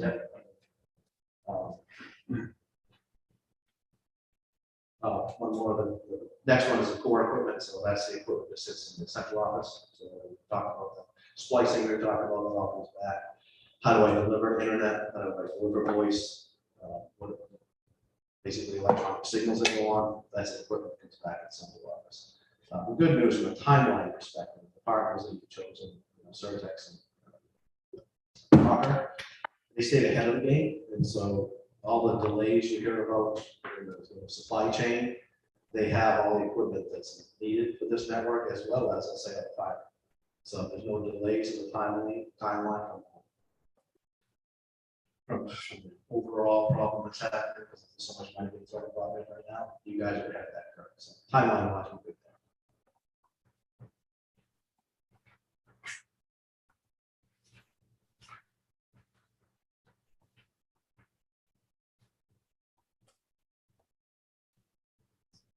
And so, yeah, I'll say the last one. The next one is really the subscriber sign up. So there's a lot of work being done, I'll say behind the scenes, but, provisioning, designing a good subscriber sign up. It's happening. It's all electronic, all, web-based, as they say. But the intent behind that is to make sure that a subscriber can easily make a sign up. That the subscriber can, again, customer service experience starts at the side of it. So I tell you that piece of it because it's, once that is finalized, then we'll be able to actually sign customers up. So along with all the other things that are running in parallel paths, that is a critical piece that we're working on right now. That all of that is designed to be done for the first subscriber being signed up in September this year. And I can say that as an example of what was happening is the FSAs, and you look at those FSAs, 1 and 2, kind of call it the North FSA area. There was 311 potential subscribers. And then through this first process of, so putting an application in for drop conduit, 303 life drop conduit. So you're at a 97% take rate on just that first part. So that is a lot of work, probably more than anybody anticipated or expected, I should say, from an actual sign perspective. So it'll be interesting. That doesn't necessarily commit them, as we know, to broadband, right? But at 97% for just those 2 FSAs, it's high. It's high. So that's a great example of where the network, why the network is needed, which I think you already know. But that, the next step, after that is kind of the ongoing operational, and you talk about governance, where's that all going to land and how's that going to move forward after you get things done. So currently, construction, you saw that, kind of on that design, construction we finished out the end of the year. That's pretty straightforward. It's the aerial stuff, continued underground stuff. The drop conduits will continue going in, and then the actual equipment at the central office will be done.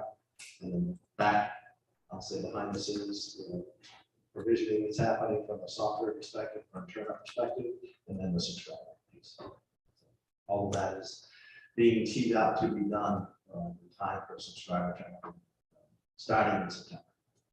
And when I'll go back to that FSA map, the construction complete area, right? Why that's important is those subscribers those are the ones that can subscribe, right? So as we build and finish the construction, testing, and turn up all those other ones, then subscribers will be from those FSAs.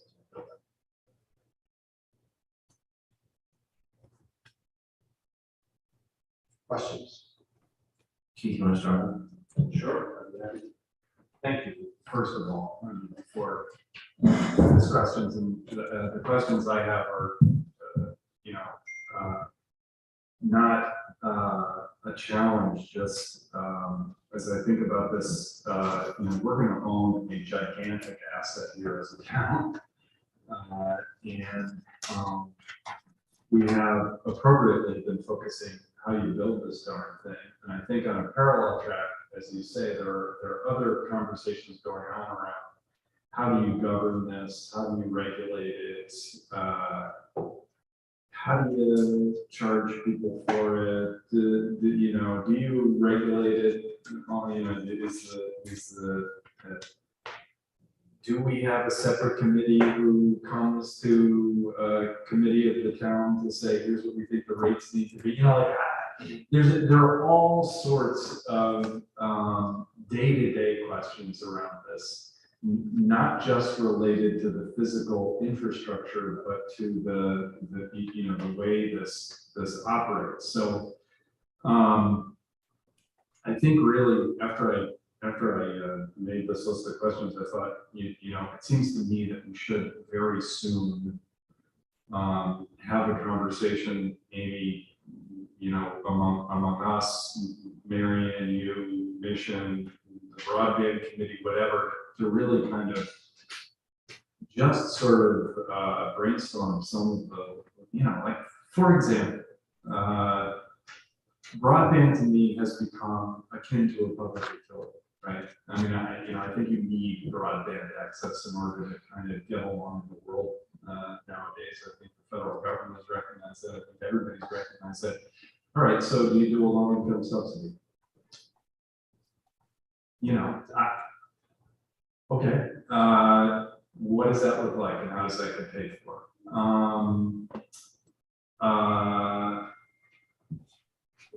How do we do collections? How, you know, do we turn people off? You know, that's one of the big issues with gas and electric utilities. Do you turn people off when they're not paying their broadband bill? Yes. You know, is it a utility model? Is it, you know, do we get the ability to say, no, so they're running that thing, I know we pay for the infrastructure that they're running, and I can tell you, I mean, virtual certainty, the questions will end up coming to us and to Marianne. So I'd like there to be as broad a consensus as possible about how this thing is governed, who governs it, how we develop policies for things that will inevitably come up. You know, do we have, there's all kinds of possibilities. One of the things that occurred to me is that it would be really helpful if you have any analogous municipally owned networks like ours, what sort of policies they've adopted. That's always, you know, I mean, I'd always much rather plagiarize good ideas than spend time coming up with our own. But I think these, you know, it's interesting. There's sort of the financial decision that you make about whether to do this, and the town clearly overwhelmingly wanted to do it, and near as I can tell, still really wants to do it. But then there are the, you know, you have this asset, and what are your, you know, sewer policies going to be? What are your, you know, what are your, it's the same thing. What are your water company policies going to be? And a lot of those do end up being policy decisions, I think. So getting a sense from you, I know how much work this is, but getting a sense from you, sort of, okay, here are the 5 major policy conversations that you need to have as you're moving towards operations. Maybe it's a dozen, maybe it's 2, I don't know. But I don't want to speak for anybody at this table, but I'm certainly, this is not an area of expertise for me. I mean, I know something about utility regulation, but I don't know anything about this, and about how a town that owns an asset like this, you know, has a sound and fair system of governance around something like this. You know, and it could range from, you know, a town department to, you know, whatever authority. You know, I don't even know. I literally have no idea what you know. And Marianne may have thoughts about that, and other towns may have, you know, reached sound conclusions about that. But I'd like, I think again, not to speak for everybody, but I think that the 5 of us ought to be engaged in those conversations as they move forward. Yeah, and it's soon. It's like, that's coming. Anyway, I said I was going to ask questions, so I was just going to crowd. Sorry. So I guess, Marianne, the question to you and Amy is really how do we work that process, or what is the process? We're not getting to tonight, but I think I'll say that early July meeting, given that July is only 60 days away from some being turned on, or the term, 90 days. I think we should probably at least have that dialogue, and I think that's critical. So, or at least what's the key point? What's the process? So I guess the two of you guys need it, and you know, my only experience in something like this recently was with the power company, and there was a huge amount of dialogue as to what structure the power company, you know, how does that all work? And here, obviously, we're in a very different world, but we still have to have those discussions about stuff. Oh. Can I ask one last one? Last time you were here, you mentioned that the one thing you were, I won't say concerned about, but that was still out there, was the whole subscriber sign up contract. That was the one area which was sort of lagging way behind, and I don't want to say you put a little fear of God in me, but is that sped up, and are we in good shape, or is that still potentially melting down this timetable? No, that is no further than timetable now. Okay, so well, the timetable hasn't really actually moved much, so somehow that. They got pushed, yeah, well, it did. It was, Okay. you know, originally you signed up to the last month before, but yeah, so it did, that's a piece of what's been pushing it out. But yes. So you're comfortable with where we are, the development of those contracts, and it's getting into legal, and it's getting into. Correct. Okay, thank you very much. And yeah, again, legal is one, it's all the other ones that councils, attorneys don't care about necessarily is the business. Yeah. Right, what's the business side of it? Say, how does a customer, you know, how does a customer get service? And then, oh, by the way, when do I sign for Keaton's with my internet service provider for voice, for data? And yes, and then what's the town, you know, how does the town manage, again, governance with its customers, but also with the providers? Thank you. Those are questions I'm getting on the street is, number one, when? Number two, who's going to be the distributor? What's the menu? What's the cost? We won't know that for a while, huh? No. So, what's the menu is pretty well set, and what's the cost? There are two cost components. There's. I'm sorry, Amy, can you just jump up? If anybody's listening to YouTube, you know, this could be a topic that they want to hear about. Sure. Sorry. And I think when we reconvene, we'll have some visual aids to walk through this better. But in terms of what's the cost, there are two cost components. There's the monthly fee that you pay to your ISP. Who am I dealing with? That's Crocker Communications, that's actually going to deliver their service. They're the people you're going to write your monthly check to. And they're going to collect what they need to deliver internet, and they're going to collect an amount that actually gets passed back to the town to recover our operating costs. And that number we don't have yet. The internet costs, we believe, are going to be exactly in line with the preliminary pricing that we had initially put out back in July of 2020. Those numbers haven't changed. We just are in the process of refining that town operating pass-through amount. So if anyone wanted to go back to that 2020 pricing page, those are still the numbers that we believe you're going to see for monthly costs. And then we're going to be finalizing in the next 60 days, if not less, what that town operating and maintenance amount is going to be.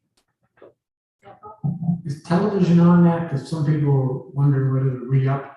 It is not. And so we did ask when we went out to bid for quotes for television service, and none of the providers that responded offered a television package. So internet, voice, not television. That doesn't mean that you can't access television-like services through streaming. So Netflix, Hulu, Amazon Prime, any of those. And one of the things the broadband committee is talking really aggressively about is how they can help users learn how to use those services. Because eyes can glaze over they say, yeah, I've heard of that, but I have no idea how to do it. How to reach those people who might need help in setting that up. Surtex is also working on that. They've got some how to stream videos that they're putting together and sharing for our users. Streaming for dummies. Yeah, yeah, because it is a transition. It's not hard once you're doing it. But we know that getting to the point of doing it can be scary. I'd be pleased to give you and Susan Stover, by the way, a tutorial on this work. Amy, Amy, I have a question for you. And it's a personal question, you know, it's about, we had discussed the meeting about with the nonprofits, with how many drops they were gonna get on the properties. Did the broadband committee come to a conclusion, like, I know there was a Southeast Light in High Street with the Conservancy, they had 2 buildings there. Did the broadband committee decide if those properties were gonna get 1 drop or 2, because they have because they were nonprofits, remember? Remember this discussion, and you guys just were kind of talking about that? I'm gonna be honest and say I don't remember that discussion. I Which is unusual. And it's not as a first one, but I think, you know, I live for Lighthouse, and we were wondering, it came up at a meeting that the broadband committee was discussing nonprofits, if they were gonna have to pay for the second drop on those properties, because like I said, Southeast Light has, but Southeast Light actually can even get more confusing is, the aids to navigation are controlled by a room in the front of the garage that's on the property. We were hoping to be able, when a light goes out there, they can actually reset that over broadband. But now they have to actually physically come to the island. So I know Robbie and I were discussing that along with the executive director up there. And I was like, so there's 3 buildings there, but one's federal, one's still Coast Guard, Bristol, aids to navigation. One will be the house and one will be the lighthouse. So currently is that property getting 1 drop? I'm going to answer more generally first and say there is not currently a policy that deals with nonprofits in terms of nonprofits or anyone else being eligible for multiple drops, with the exception of 513. So that's the only policy that the town has adopted, and that was done here at the council level. It's not something that's being actively considered, and I probably wouldn't recommend it, but if you wanted to formally bring a letter to the broadband committee, then that's what they would do. No, I think it's fine, we're here, but it was just, while they were on the property, I think the biggest concern is getting the Coast Guard guys. And that was a whole federal thing that the Coast Guard has to, you know, do the federal procurement, I guess is what I'm talking about, but if that was gonna if that was, you know, while they're on the property, you know, just makes so much sense to feed that line down that frontage. And so I think in the specific instance of the Southeast Side property, we could probably have a one-on-one conversation about how to facilitate the solutions that all the different uses on that property need. Right, I mean, I think we're fine, because I did ask about my food truck, and they can't wire it. My Starlink for that, and I can take that to the house, so it's not like that moves. So, it was just a question, right, it did come up, but I think the concern is basically the navigation front, like, if they're hooked up, then they don't have to come here, like. And so again, you know, I think we can facilitate the access. I'm not sure that we're gonna pick up the bill for the federal government, but we'll make sure that we get the best technology. I guess what I'm asking is how to move forward with letting them even know that you know, we're gonna, because they were staking the property the other day. Is getting them to know that this is coming in there, if they want it. You know, what is that process? Because it's 2 different entities, you know, they're working for the town, it's private property, it's a nonprofit, and the federal government's on the property, so maybe. I think a one-on-one. I think one-on-one with the executive director would be best. When we did the town of sewer, everything was treated as material. There wasn't any, your nonprofit exempt. or you get special treatment. It's just flat. And so, again, to Martha's point, the approach from a policy perspective has been one drop per parcel. Doesn't matter what you are or who owns it, one drop per one parcel. That's pretty much what sewer laterals, and after that, you're out. And to go back to local TV, we were hoping to get rid of the dish. It seems as though local television should have to keep the dish or go to, or go to live streaming services like Fubo TV. You have to get streaming services that have live services. That's the other goal, I think, for a lot of people is to just get that dish, retire the dish, so to speak. Yeah, and, I know we had done a little bit of work previously, a year, 18 months ago, about, again, examples of how to actually access our local channels in a more specific way. There are lots of how in general to access local news, but we'll update those and distribute them more widely again as it becomes more timely for people to understand what their options are. I think the Block Island Times did a piece about local public television channels and the different ways to access them. As long as it's better than the Black Island cable news. Right, that's really what we want, isn't it? Black Island, If I- look at the 70s and 80s was fine. It was fun. It's not something amazing. But I think, It was a big step up from what we had. Amy, if I can suggest, I think that Andre's right, there are a lot of questions, so rather than necessarily waiting until Dr. Wise got it, it may be worth to get information out. So for example, almost all of the local news stations are online and streaming. PBS is online and streaming, so while it may not go through that traditional TV thing, I'm not even gonna call it cable or anything, it's just coming in a different way and it's delivered in a different way, but it's really the exact same service in most of those cases. So I think earlier information may address some nervousness. What's live on the website? Don't know. I think that's good, but I think this gentleman was just talking about some of the policies and things that have to be put in place in order for this to move forward. Some that falls back with either the broadband committee or else the council, if that's correct.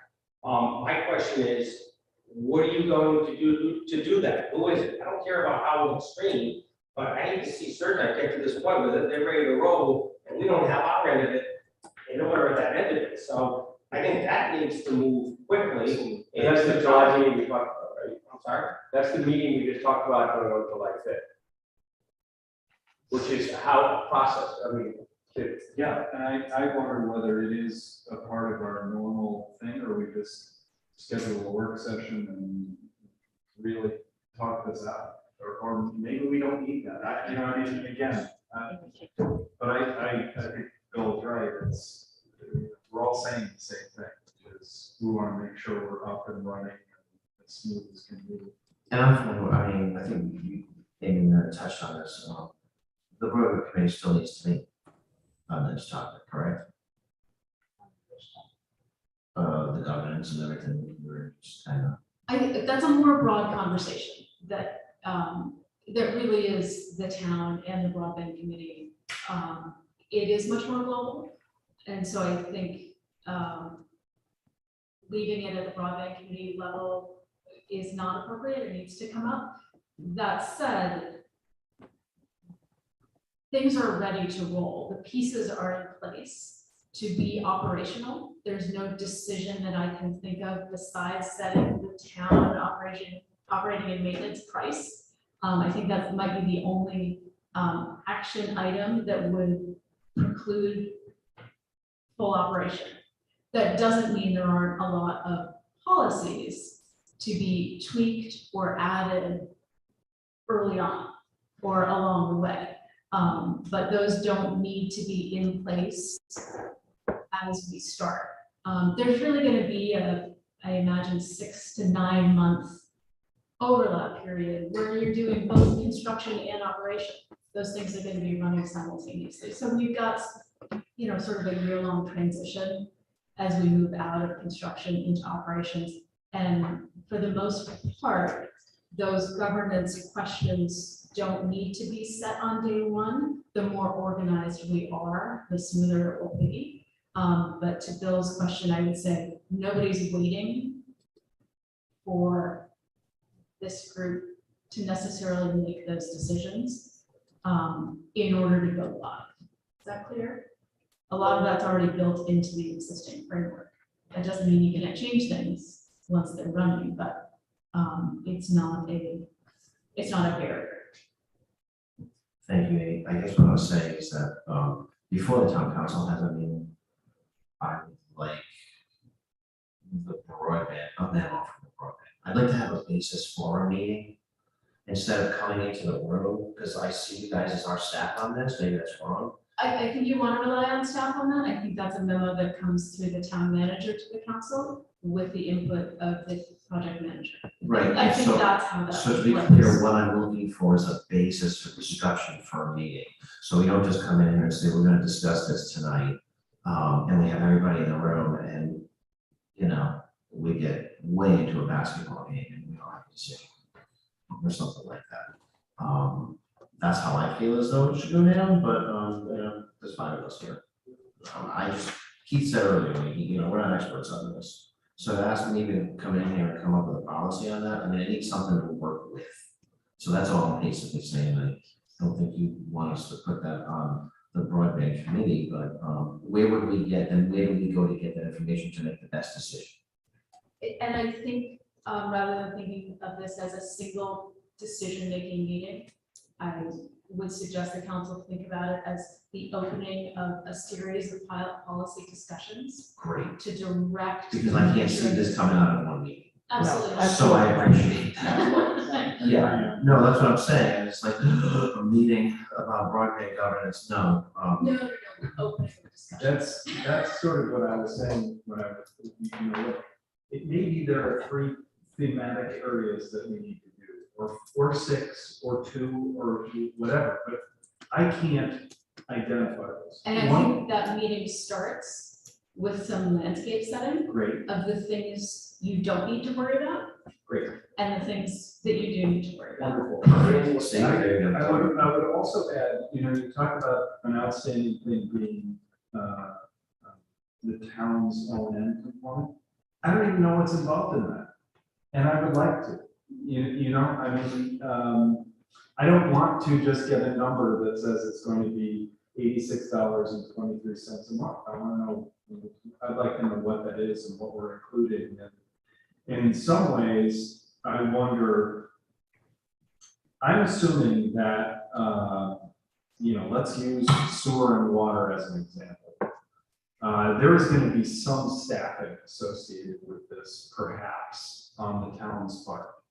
So presumably, even if it's just someone who sits at a desk in the lobby, says, I know, thank you for letting us know. I don't know what that'll look like, but presumably that would be a component of operation and maintenance. And I don't know that we've made decisions about what that structure is to have some sense of what that would be. So that's all. Thank you. I don't think any of us is disagreeing. And without getting into the details of those things we need to discuss later, I think as context or as a reminder for this group, you're including mission in that, which is important and I think very necessary. I think pretending they're not here, we need to acknowledge that that's outside of their current scope. And so that's a conversation we need to have. And if we want to invite them to that table, discuss what that looks like and what the cost considerations are. Because even engaging them in that conversation is in itself a policy decision. Right, and it may be that we hear from Mission or from Crocker that, what would be really helpful to, the most helpful thing to us would be if you guys ran a mini call center and, you had somebody who was sitting at a desk somewhere who took complaint calls and we'll deal with that. I don't know what that looks like. It's an opportunity to do potentially to A, do it right, but to B, maybe be innovative about these things and, reduce people's costs by, or reduce people's hassle factor. I mean, you know what's gonna happen, right? Somebody's gonna be stuck on an 800 line for 2 hours trying to get their problem solved. And Mark Emanuel's gonna get the call out. That's how this is gonna work. That's how this is gonna work. So let me just make sure for everybody listening, Mark Emanuel will take all complaints. Yes. But I mean, that's what's gonna happen, or you're gonna, or they're gonna call Billy. No, Thank you for clearing that up, especially on the governance, and I think, that will slow up, and that's good to know from that end of it.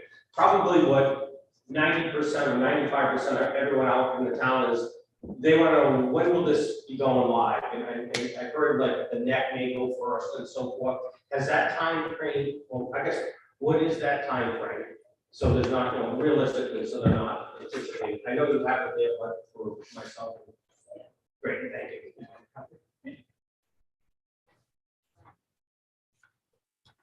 You're ready to go to that? Overall. So the timeframe that we're discussing tonight is based on the map that we've done. So there's construction, some construction that is done, some that will be done, and some will be done the rest of the year. And so all of this other agreement backlog stuff, we're gonna turn out like what we want to do between now and September. Then come September, the intent is to start those ones where construction is done. And now, if we wish, sign up for actual service. So in September, they'll be able to go live with everything.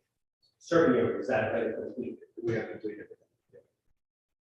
And there's a draft. Everyone's wishing it did that green section. Just Sorry, Bill. as. Sorry, Dave. I mean, what's that red dot? For those who may not have the map or the timeline in front of them, what JD is describing is starting to turn up customers in September, ongoing through the fall, through the winter, into next spring, in a geographical movement around the island, starting at the north, at the neck, down through Old and New Harbors, and then moving west around to the east. So there will be some acceleration early in that turn on, September to December, where the backlog of people in the green areas of the map in the north are able to be turned on, while simultaneously construction continues in the west and east sections. thank you. Any further discussion? David Lewis. We're gonna step over this side of the mic, because I think John and I are gonna want to engage in a short dialogue, if you just bear with me. I said, thank you, for listening to everybody else, I'm not sure I was heard that. No, I just didn't understand the dialogue. Oh, I think we can get up and down too, or we can get 2 mics to do this, So I was taken by surprise, when we talked about you having to build a website specifically for customer sign up. Now, is that the limit? Is that a one and done use of that website, similar to the sign up website that was used? A piece of the broadband BI website. Yeah. I was gonna say, it's not. It's broadband BI. It's just- So is that something that's gonna be under the town? Is that something that's gonna be under the town operational review going forward? Or is that something that has a single use for the purposes of customer initial sign up? And subsequently, the help desk and the troubleshooting and the requests for services is gonna come through Rocker, through the website that they already own, and we're gonna be using that for continued customer relationships with Rocker. So your broadband BI website exists. Yeah. For information. Let me get.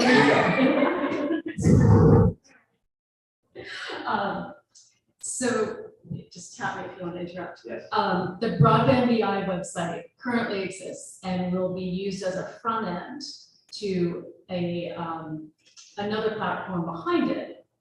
And so we're building that integration between broadband BI as it currently exists in order to intake the information for subscribers that then links to a backend platform that will be used by both Crocker and Surtex to start connecting that backend customer service and integrate with the systems that they already use for customer management. So when JD is talking about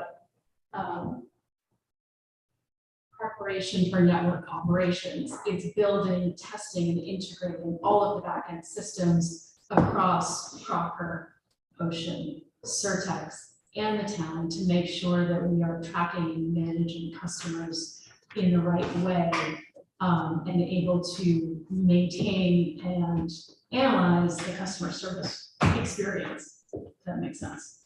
So my future input with, once everybody's gone live, and I have my first problem 2 years from now, will that Block Island Beyond, that broadband Beyond website no longer be relevant to the Block Island customer experience? No, that is your problem. Will always be my friend. So, As soon as governance is subject. and the town is gonna own the maintenance of that site, or it's Crocker gonna, here's my point. Now, we've gone far enough that you can understand my point. You may not agree, but I think it's a rational request. If there's something on the Block Island end that you're gonna expect Block Island customers to use going forward for the next 20 years of the life of this contract for customer service and customer relationships with them, I highly recommend that you have some local user input into the development of that site, because if it's something we have to live with, and that we're gonna be paying for to build ultimately through these contracts and in this operational agreements going forward. You know, it's gotta be something that works. Case in point is, there was nothing, there were flaws in the way the original sign-up sheet worked when it was implemented about, you know, to begin the original request, because to begin the drop request. That didn't work perfectly. And you can tolerate it because it was a one and done, presumably. We should do better for ourselves going forward. Yeah, absolutely, that's what it's about. We all governance with broadband.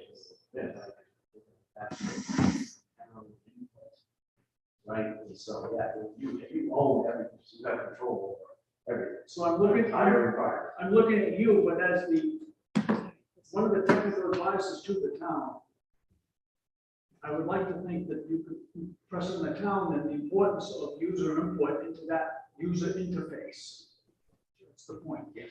Thank you. So, can I just sort of try to wrap this back up into the many months of meetings, many stages, 3-phase, the key point.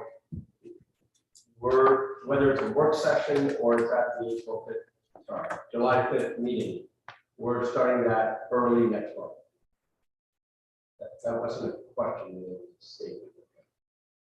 And Marianne and Amy and, you know, the team, you figure out the best way to kick it off and almost set up the pot, because I'm really getting the key point.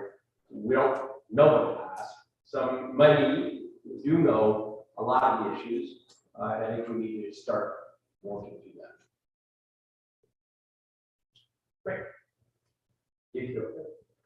Yeah, I mean, I think Hunter's, I love them, that the specs. Yeah, keep it on.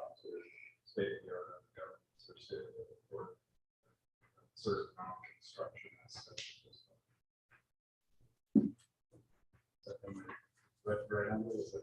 I think that's great, just so you have basis for it. Yeah. Thank you. Appreciate you coming. Absolutely. No, you're right about it. Just stick around there. I'm worried.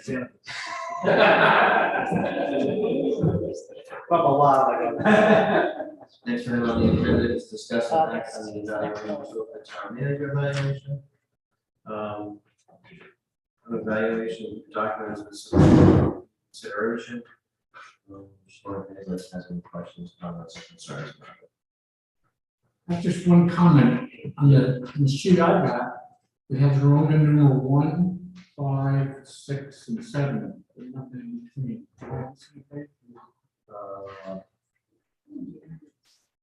It's all in front page. It's all in front page. Here you can have mine. I'm not sure why you, It just looks like the inside paper. oh, I'm sorry, I didn't check the work to.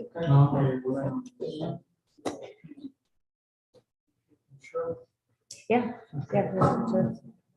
6, 7.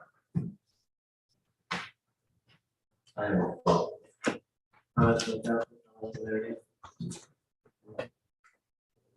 Thank you. Thank you, folks. Thank you.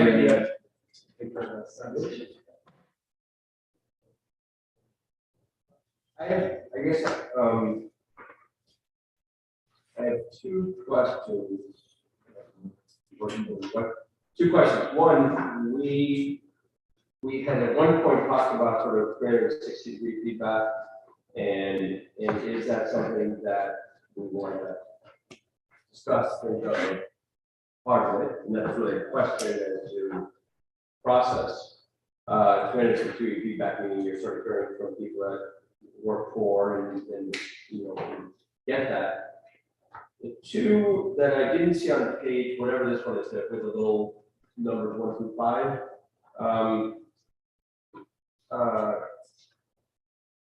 Some question about, so we get some more quantitative in here of over communicating versus under communicating.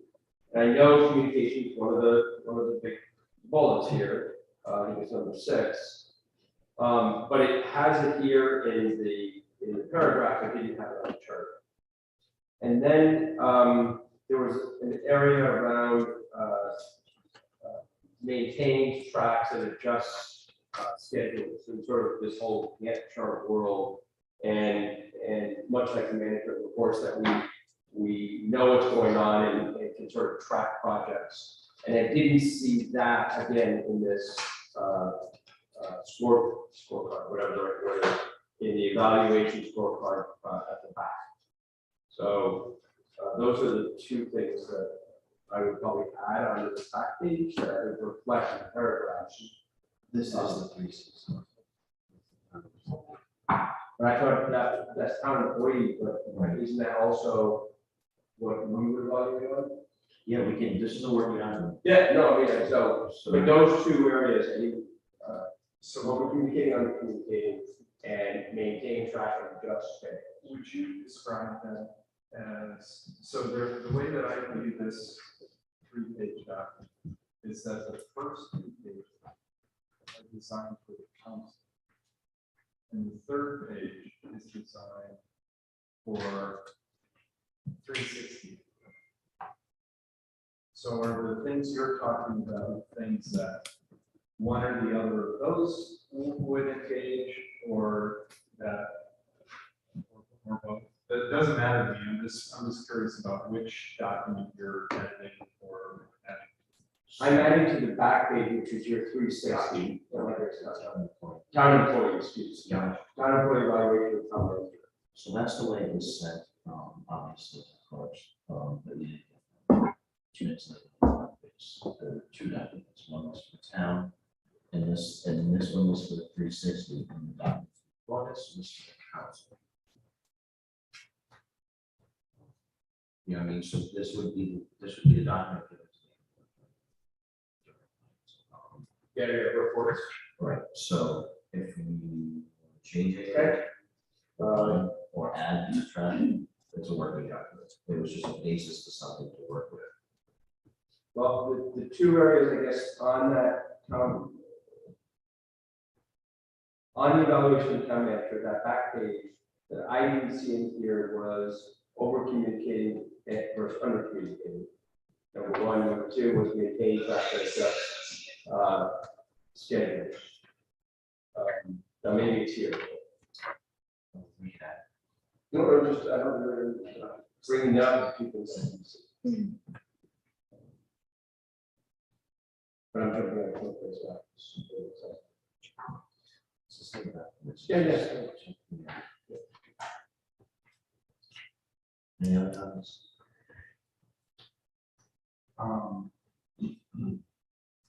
First of all, when we talk about a 360, we're speaking only about direct reports, correct?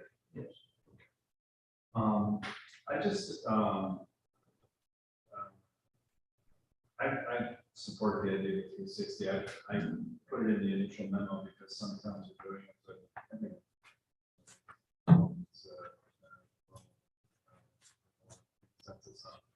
there are a couple of these that concern, like keeps or promises. I'm not sure what. I don't know what that means for 360. To me, that's part of being thoughtful and considerate. You know what I mean? What constitutes good self-control under pressure? Sometimes it makes sense to say, to throw the China out something. I like the questions or leaves personal affairs at home.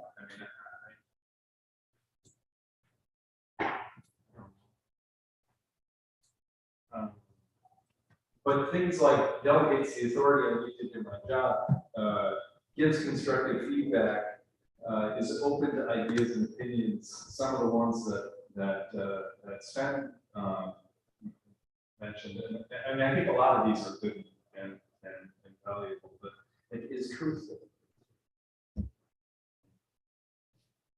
I think being truthful.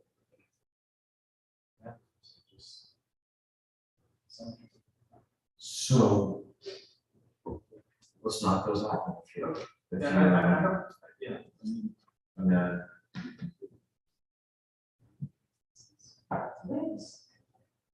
This is on clerk base and Millie. I think so. Printed. Did you go back? I got time, yes. And a lot of stuff.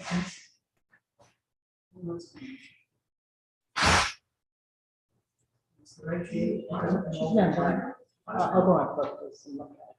I've got mine. If you want to give that to Martha. This is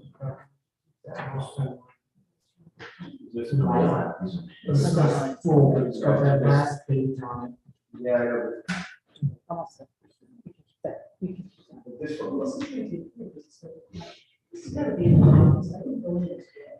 No, my guess is that when Beth was making that packet, she didn't realize it was a two-sided document. She made a mistake, and I just didn't have the time to check her work. So therefore, you have a poor copy in your packet.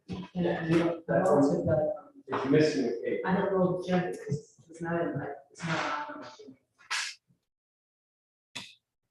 It was something else. It was not here or something.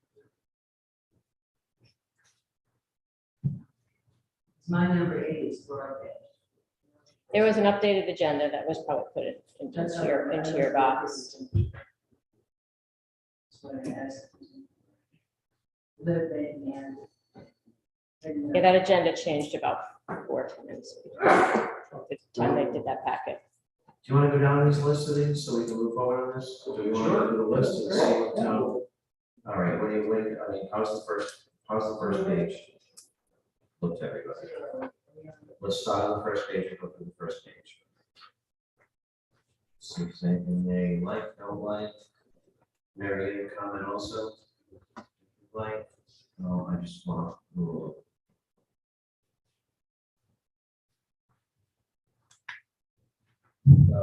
Before we do that, let me just repeat what you said. Make sure I got it right. So pages 1, 2, 3 are the paragraph ones, right? This is the only direct hire.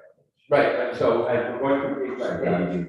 So this is basically, there would be a paragraph, we would write our comments, and we could notify. Great. That's what it seems. Yeah.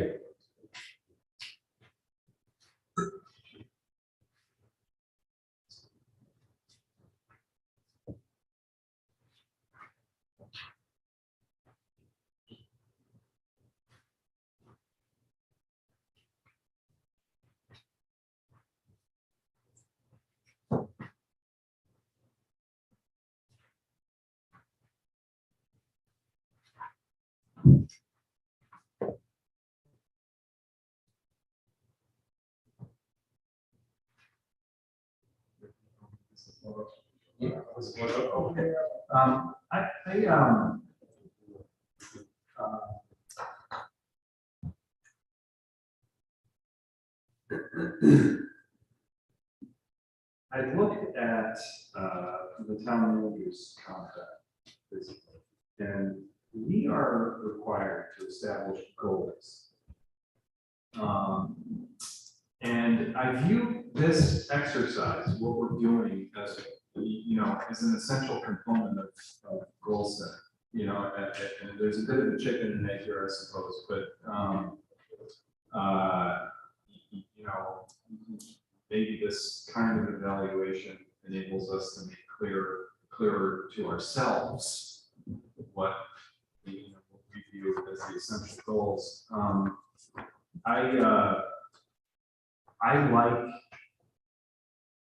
I tend to like this sort of more narrative format of the first couple of pages here. I think it hits on sort of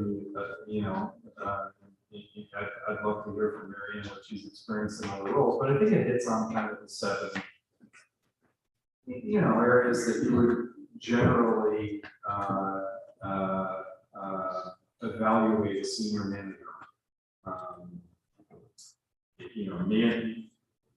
How's the organization being managed? Are you executing the policy of the town council? What are the relations with the council? How's it going with the community? From your perspective, so we get feedback on it. How's the communication? Those are all, I think, those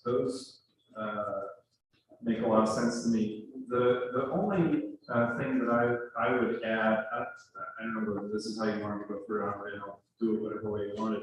The only thing, there are a couple that I would take away from the sort of checklist here. The other is the difference between the first couple of pages and the town employee one is that there's not a narrative part of it. And in some ways, I think the narrative part of it holds the reviewers accountable. Instead of just sort of saying, I'm going to give her all ones. You have to say, I had this experience and it really bothered me. Or I've noticed that X seems to happen regularly. And this may be only the way that my mind works. I'm not. But that's the stuff that's helpful to me, because to me, this is how are we all feeling about how things are going. Those are So, Yeah, My question is, and I didn't fully understand it when I read it, so thank you before. Why, can we just take the first 3 pages, I think it's 8, or it's really 8 bullets, and then the narrative evaluation? Those pages tailor one towards employees 360 and tailor the other to council. So for example, item number 4 would be set of relations to the council, relations to employees. And maybe it needs some massaging between. But is there a way to sort of use one as a 360 item of employees and the other as a council? And basically it's the same framework. Like again, in essence, do we need the checklist at the end? That's a question. whatever you want to do, we need to get this done tonight, so this is an evaluation of the 21st. So. We're not having another meeting about this. So we need to decide whether to put this to state. Either way is fine. I mean, this was just sent out to the editing. I don't like checklists. I don't think there's any responsibility in going through something like this. I've always hated this. That well, cops. It just didn't seem to provide any information. Okay, then let's move on from that and start working on questions for the direct hire. Somebody want to edit it, send it out. I would say, if we're going to dispense with the checklist, we should have in the 360 for employees, item, something that resembles item 1, management, item 2, execution of policy,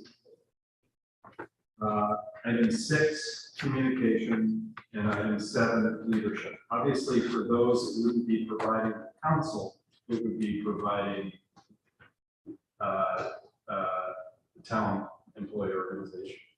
Wouldn't that, just the item 4 would be relationship with employees? Well, I was thinking community relations and engagement. Oh, I see. Outside this building. What do you think?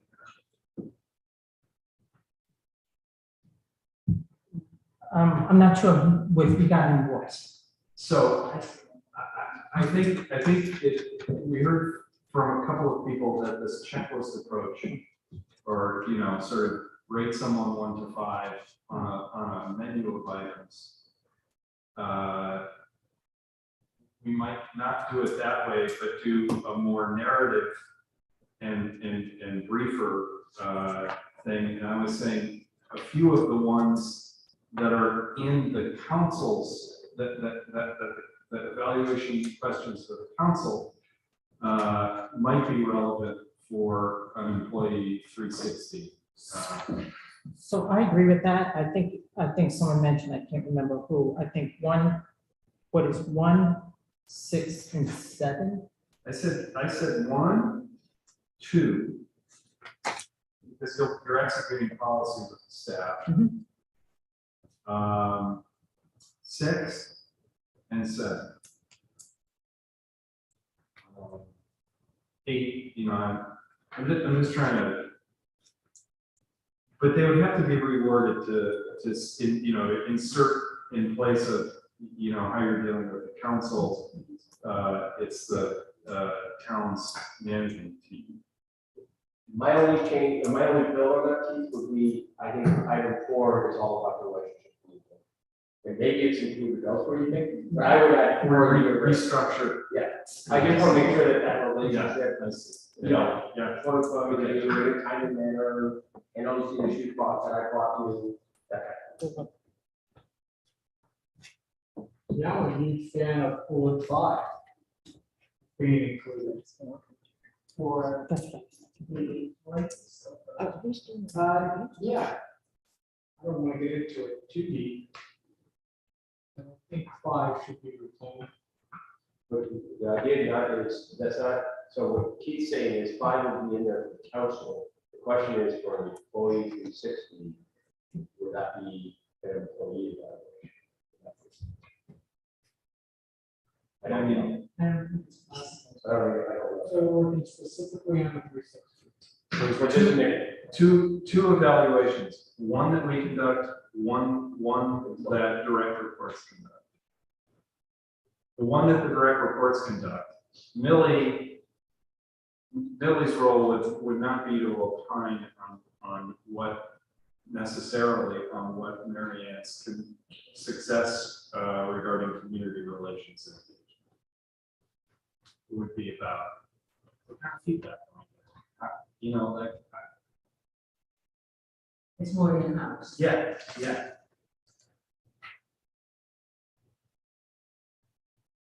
I would also suggest that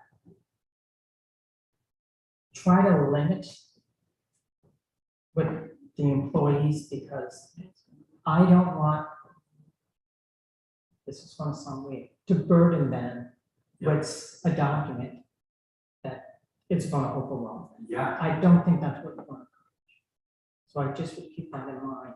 I would keep it to 3 at the most for direct reports, and I think we need to clarify as, I might have in my head who direct reports are, so I think we need to clarify as to who we identify as direct reports.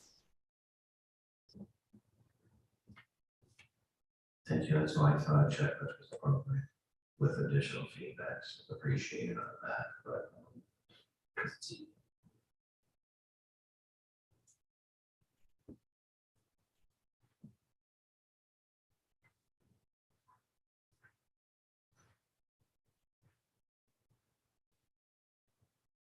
Well, I think if you limit the number, limit the number of wards, make it specific, you don't want a lot of wards.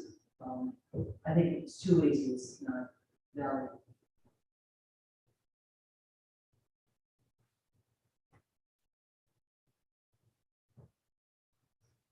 I think all of the things in the checklist fall under your authorities.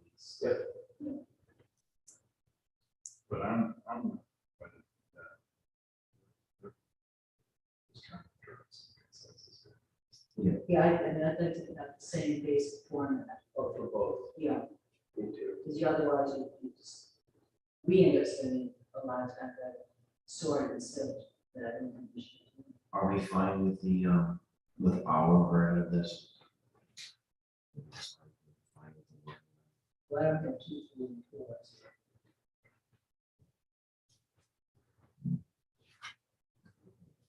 My computer's looking like so. Yeah, do you want to follow up? You could just say that's just in here. Which was one. So you want to just, I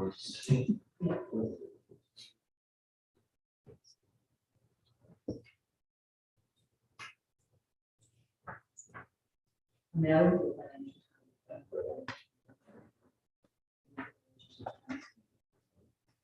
No. I get one.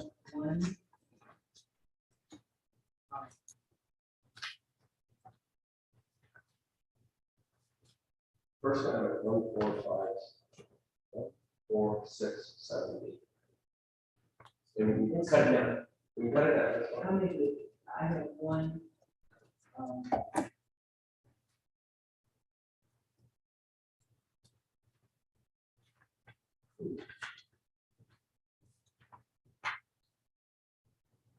7, 6, 7, 1, 6, 7. that's awesome.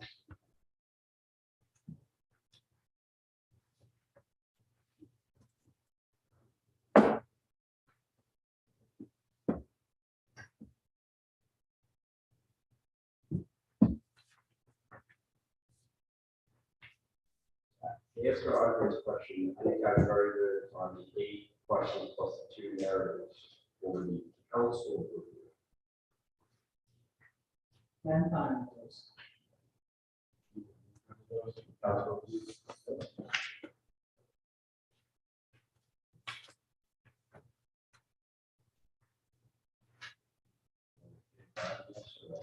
Oh, it's yes. No. I said yes. No, So we're gonna need to, we need to review the wordings on 1, 4, 6, 7, 8, is that what we're talking about? To fit them in, with, what is 1, 4, 6? No. Well, yeah, I was going to say 4, but Martha's comment was 1, 6, 7. And if I'm willing to put 4 out.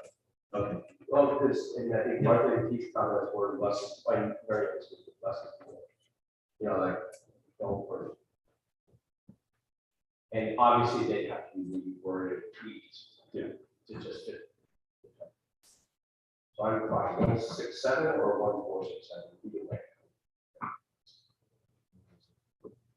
Before these.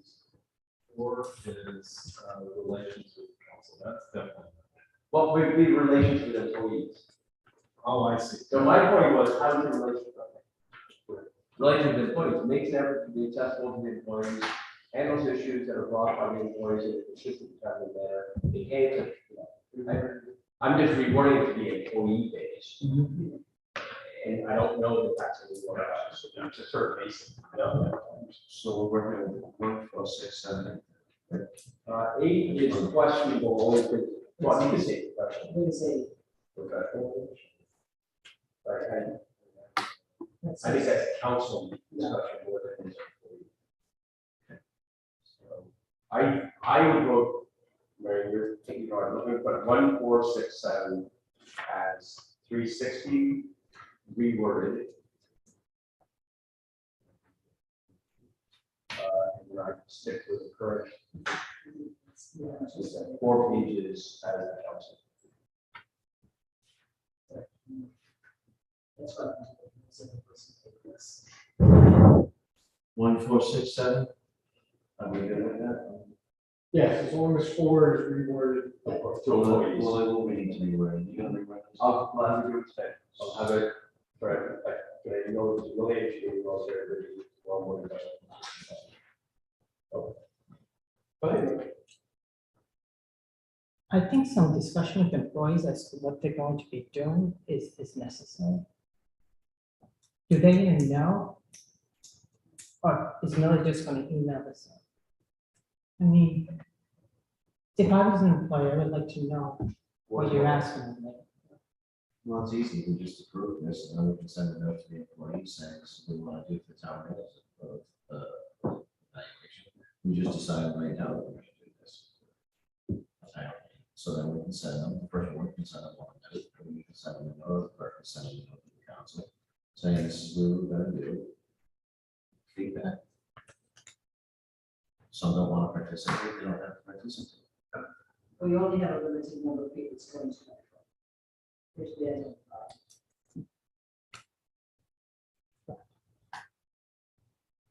you asked the question before. is this department heads? It's my understanding it's direct reports.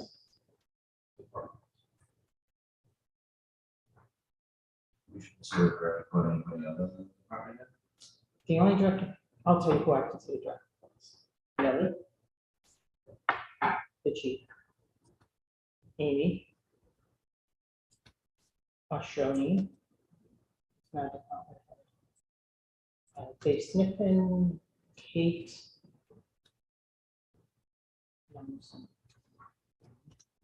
No, Tom's not a direct report. No, Jen, thank you.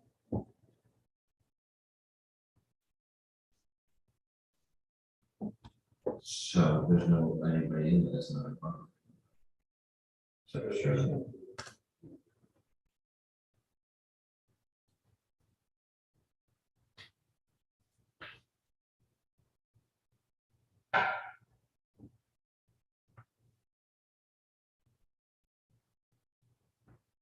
What kind of a turnaround time would you expect on this? I would hope to have this in hand before our evaluation on the 21st.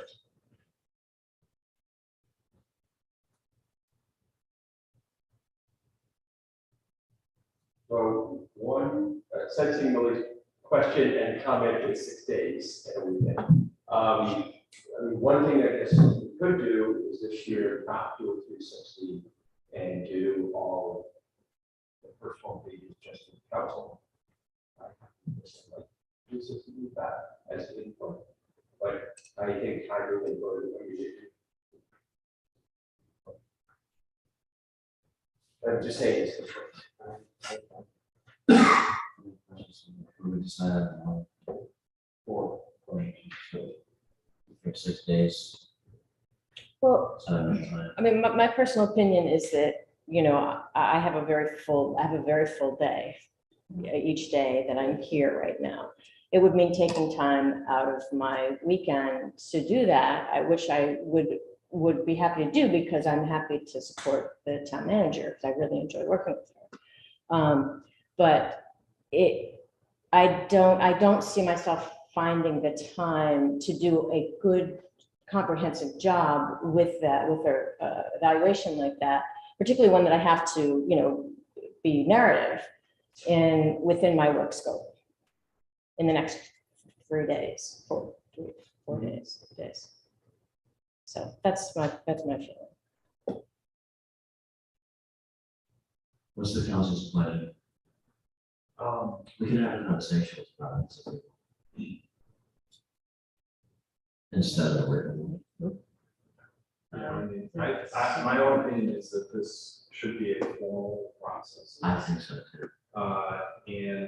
And I'm sensitive to Millie's point. So if we need to do it, if we need to move it for 2 weeks or move it for like to me, right? To me, the finish, the sort of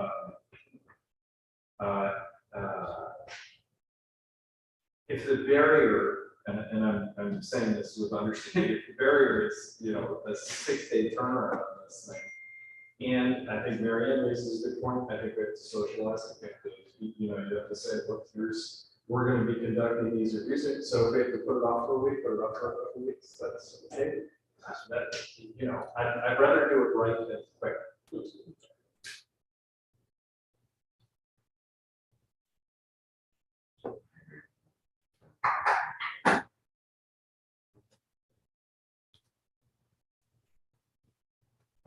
I can use a hard draft, 1, 4, 5, 6.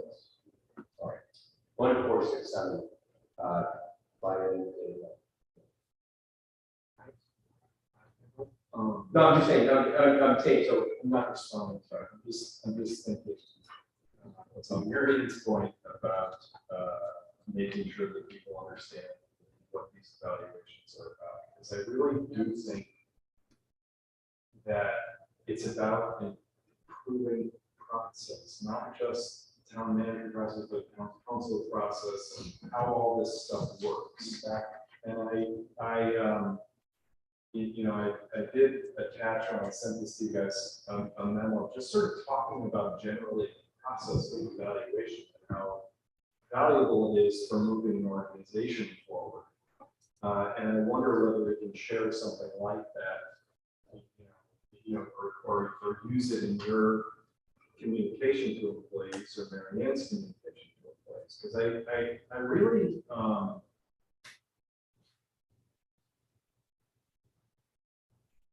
the evaluation should be really constructive. That to me, this should be a constructive process. This should be, gosh, I didn't know that you perceived my performance in this area as being so good. Thank you very much. Here are some other things I'd like to do. That's an important part of it. And I just think explaining that to people is important. But also, that based on the list we looked at, I bet you 7 I don't know. But I'm just saying, day, I don't mean that negatively, it's just, so therefore.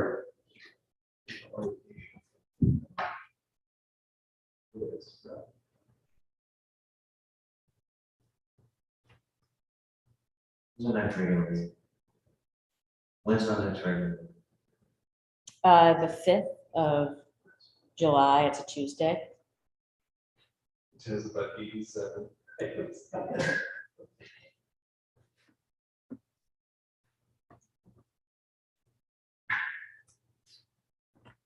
So, let's just move forward with those corrections you're going to make. And if we have to move that evaluation out of order, so to give people time, Do you want to set up a date for that now? if you can produce a date, that would be great. Sure. Can I make a suggestion? Why don't you get all the documents together, get them reviewed, and once the council's comfortable with it, and once they're comfortable with it, as they work with department heads of the 6 that we identified, how many we identified, and then set up a date. That's what I would suggest. That's why I asked the next meeting was. But do we want to, The next meeting is July 5th, the day after 4th of July. understand, no one did. I'm just saying. Yeah.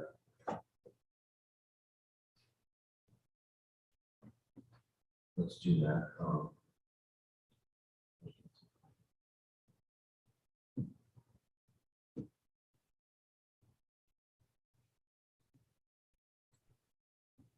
You guys want to do this?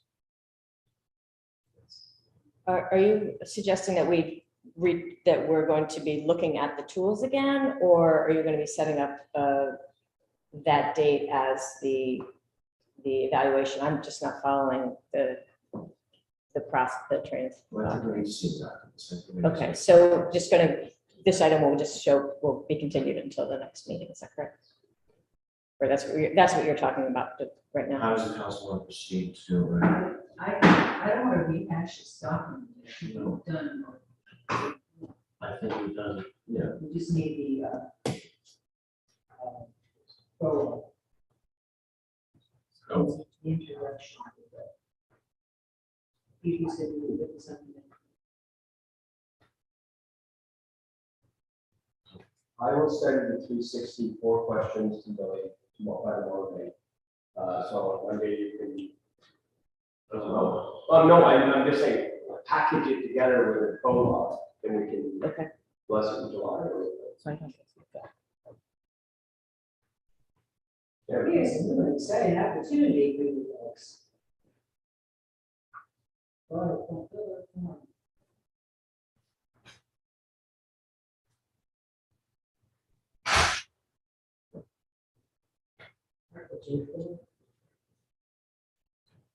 So our motion is we're going to get something to send. And it's, Miller's going to send it to us. And you think the employees need a little more time than the 21st. So when. I gave you my opinion. Yeah. By the time we get to, so anytime after something.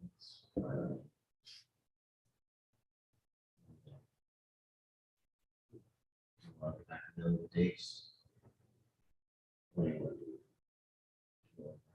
Dates, okay. And keep you good work, cover, or we. I'm thinking more of the employees or.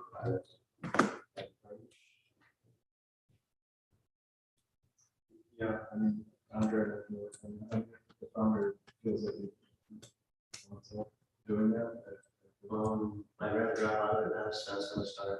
Okay, Do as a third. I'll rework that memo. Is that okay with you? Just like. That's totally fine with me. I don't want to overstep. So one of the things is Spen's gonna start rewriting something. Okay. Well, three of us can be working on this one. Oh, So I drop out. why don't you two guys do it? And I gave you a memo, sir. I'll do it I'm available to do whatever you'd like. But I didn't think of the three people, but I think. I think it's fun, because actually all I'm doing is the 360 questions. Yeah, no, I don't want anything to do with the government. Okay. Sure.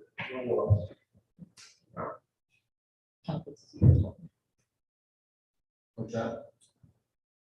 I would like to see the 360 questions before the vote. Oh, yeah, no, of course. Oh, God, when I say. What I'm here was spend this money, give it to Millie and going out to employees. Oh, no, to us. So that's why I was saying, Fourth of July weekends come up. Oh, no, people are no, busy, no. it's the holiday season. And it's To put covered it up. off into the middle of July, Yeah. I don't think it's asking for much.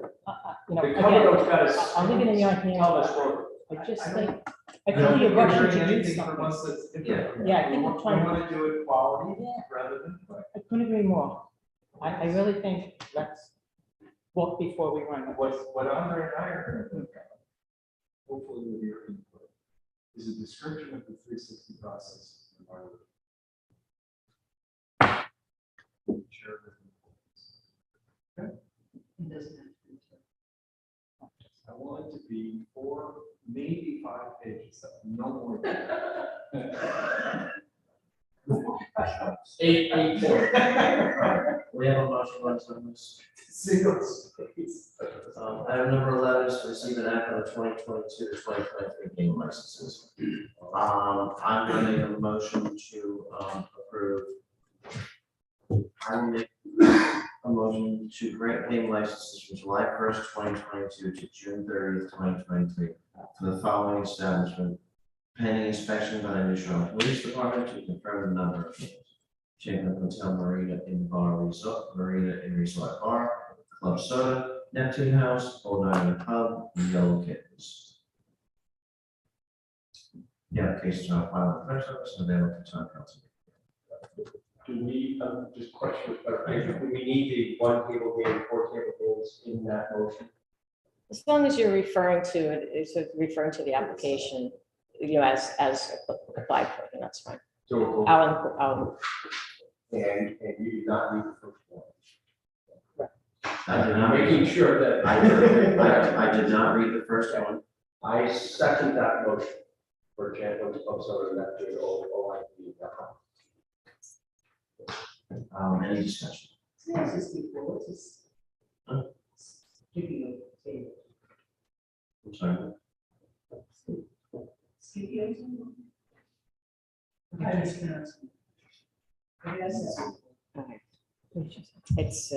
it's an old game, it's in there. It's in the definition from the state law, I believe. With the old tables.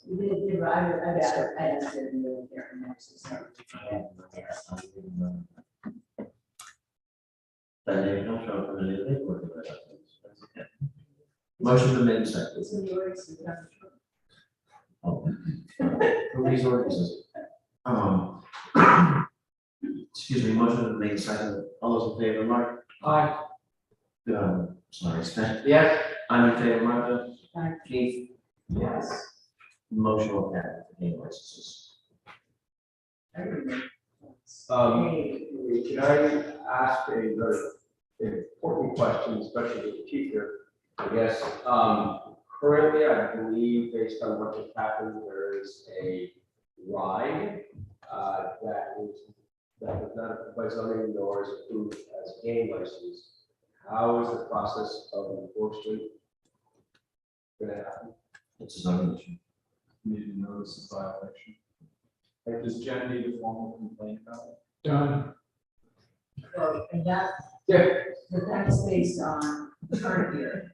I think we were waiting for the council to make this vote No, this evening. but the current year, it's already in violation now. Yes. Because That was my. it expired in October. Yes, we set a date on that, unlike the rest of them. Yeah. Last year. It was supposed to You showed me that this year. Jen Grady and I had discussion with the land use attorney and the process we're going through. Right, and we. That's all I wanted to hear was that it's going. Bill Andrews involved, so, and Jen We Grady had and that I. back. Anyway, clubs discuss and act on board, commission, and committees, announce vacancies. The task force has three vacancies, and the motor vehicles for hire has 2. The deer task force have to be resident. No, geez, Item number 3, 15 is correspondence regarding John Hoff regarding the application of Human Services Director, Mary Oh, Seaver. that's that page, agendas. You have that paper? No, it's double page, double side. Well, follow along, I'll read it. John Hoff, we accepted, thank you. I'm not gonna read the document, but he says what a lot of people say about Human Services Director, Mary Seaver, very helpful. We appreciate her helping our community. Item number 14 is approve the minutes of June 2nd, open and close. Anybody have any issues with open or close on June 2nd? Make a motion to approve the minutes of June 2nd, open and close. Second. Second by Sven, all those in favor, Mark? I recuse, I wasn't present. Sven? Yeah. I'm in favor, Martha? Aye. Ms. Keith? Motion will carry. June 6th, 2022, open and close. Anybody have any issues with close? Because I'll have to fix my close.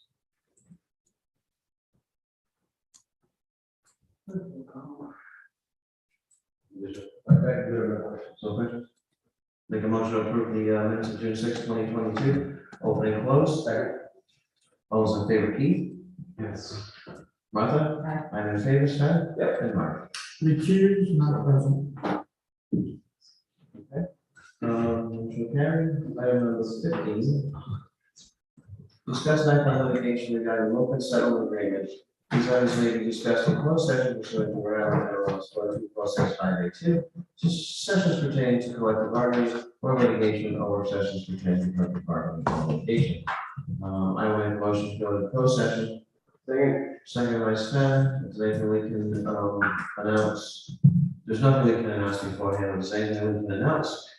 After we're done, we'll be happy to do so. Motion made second. All those in favor, Keith? Yes. Martha. Aye. And I'm in favor, Sven. Mark. Motion to go into closed session. Harris.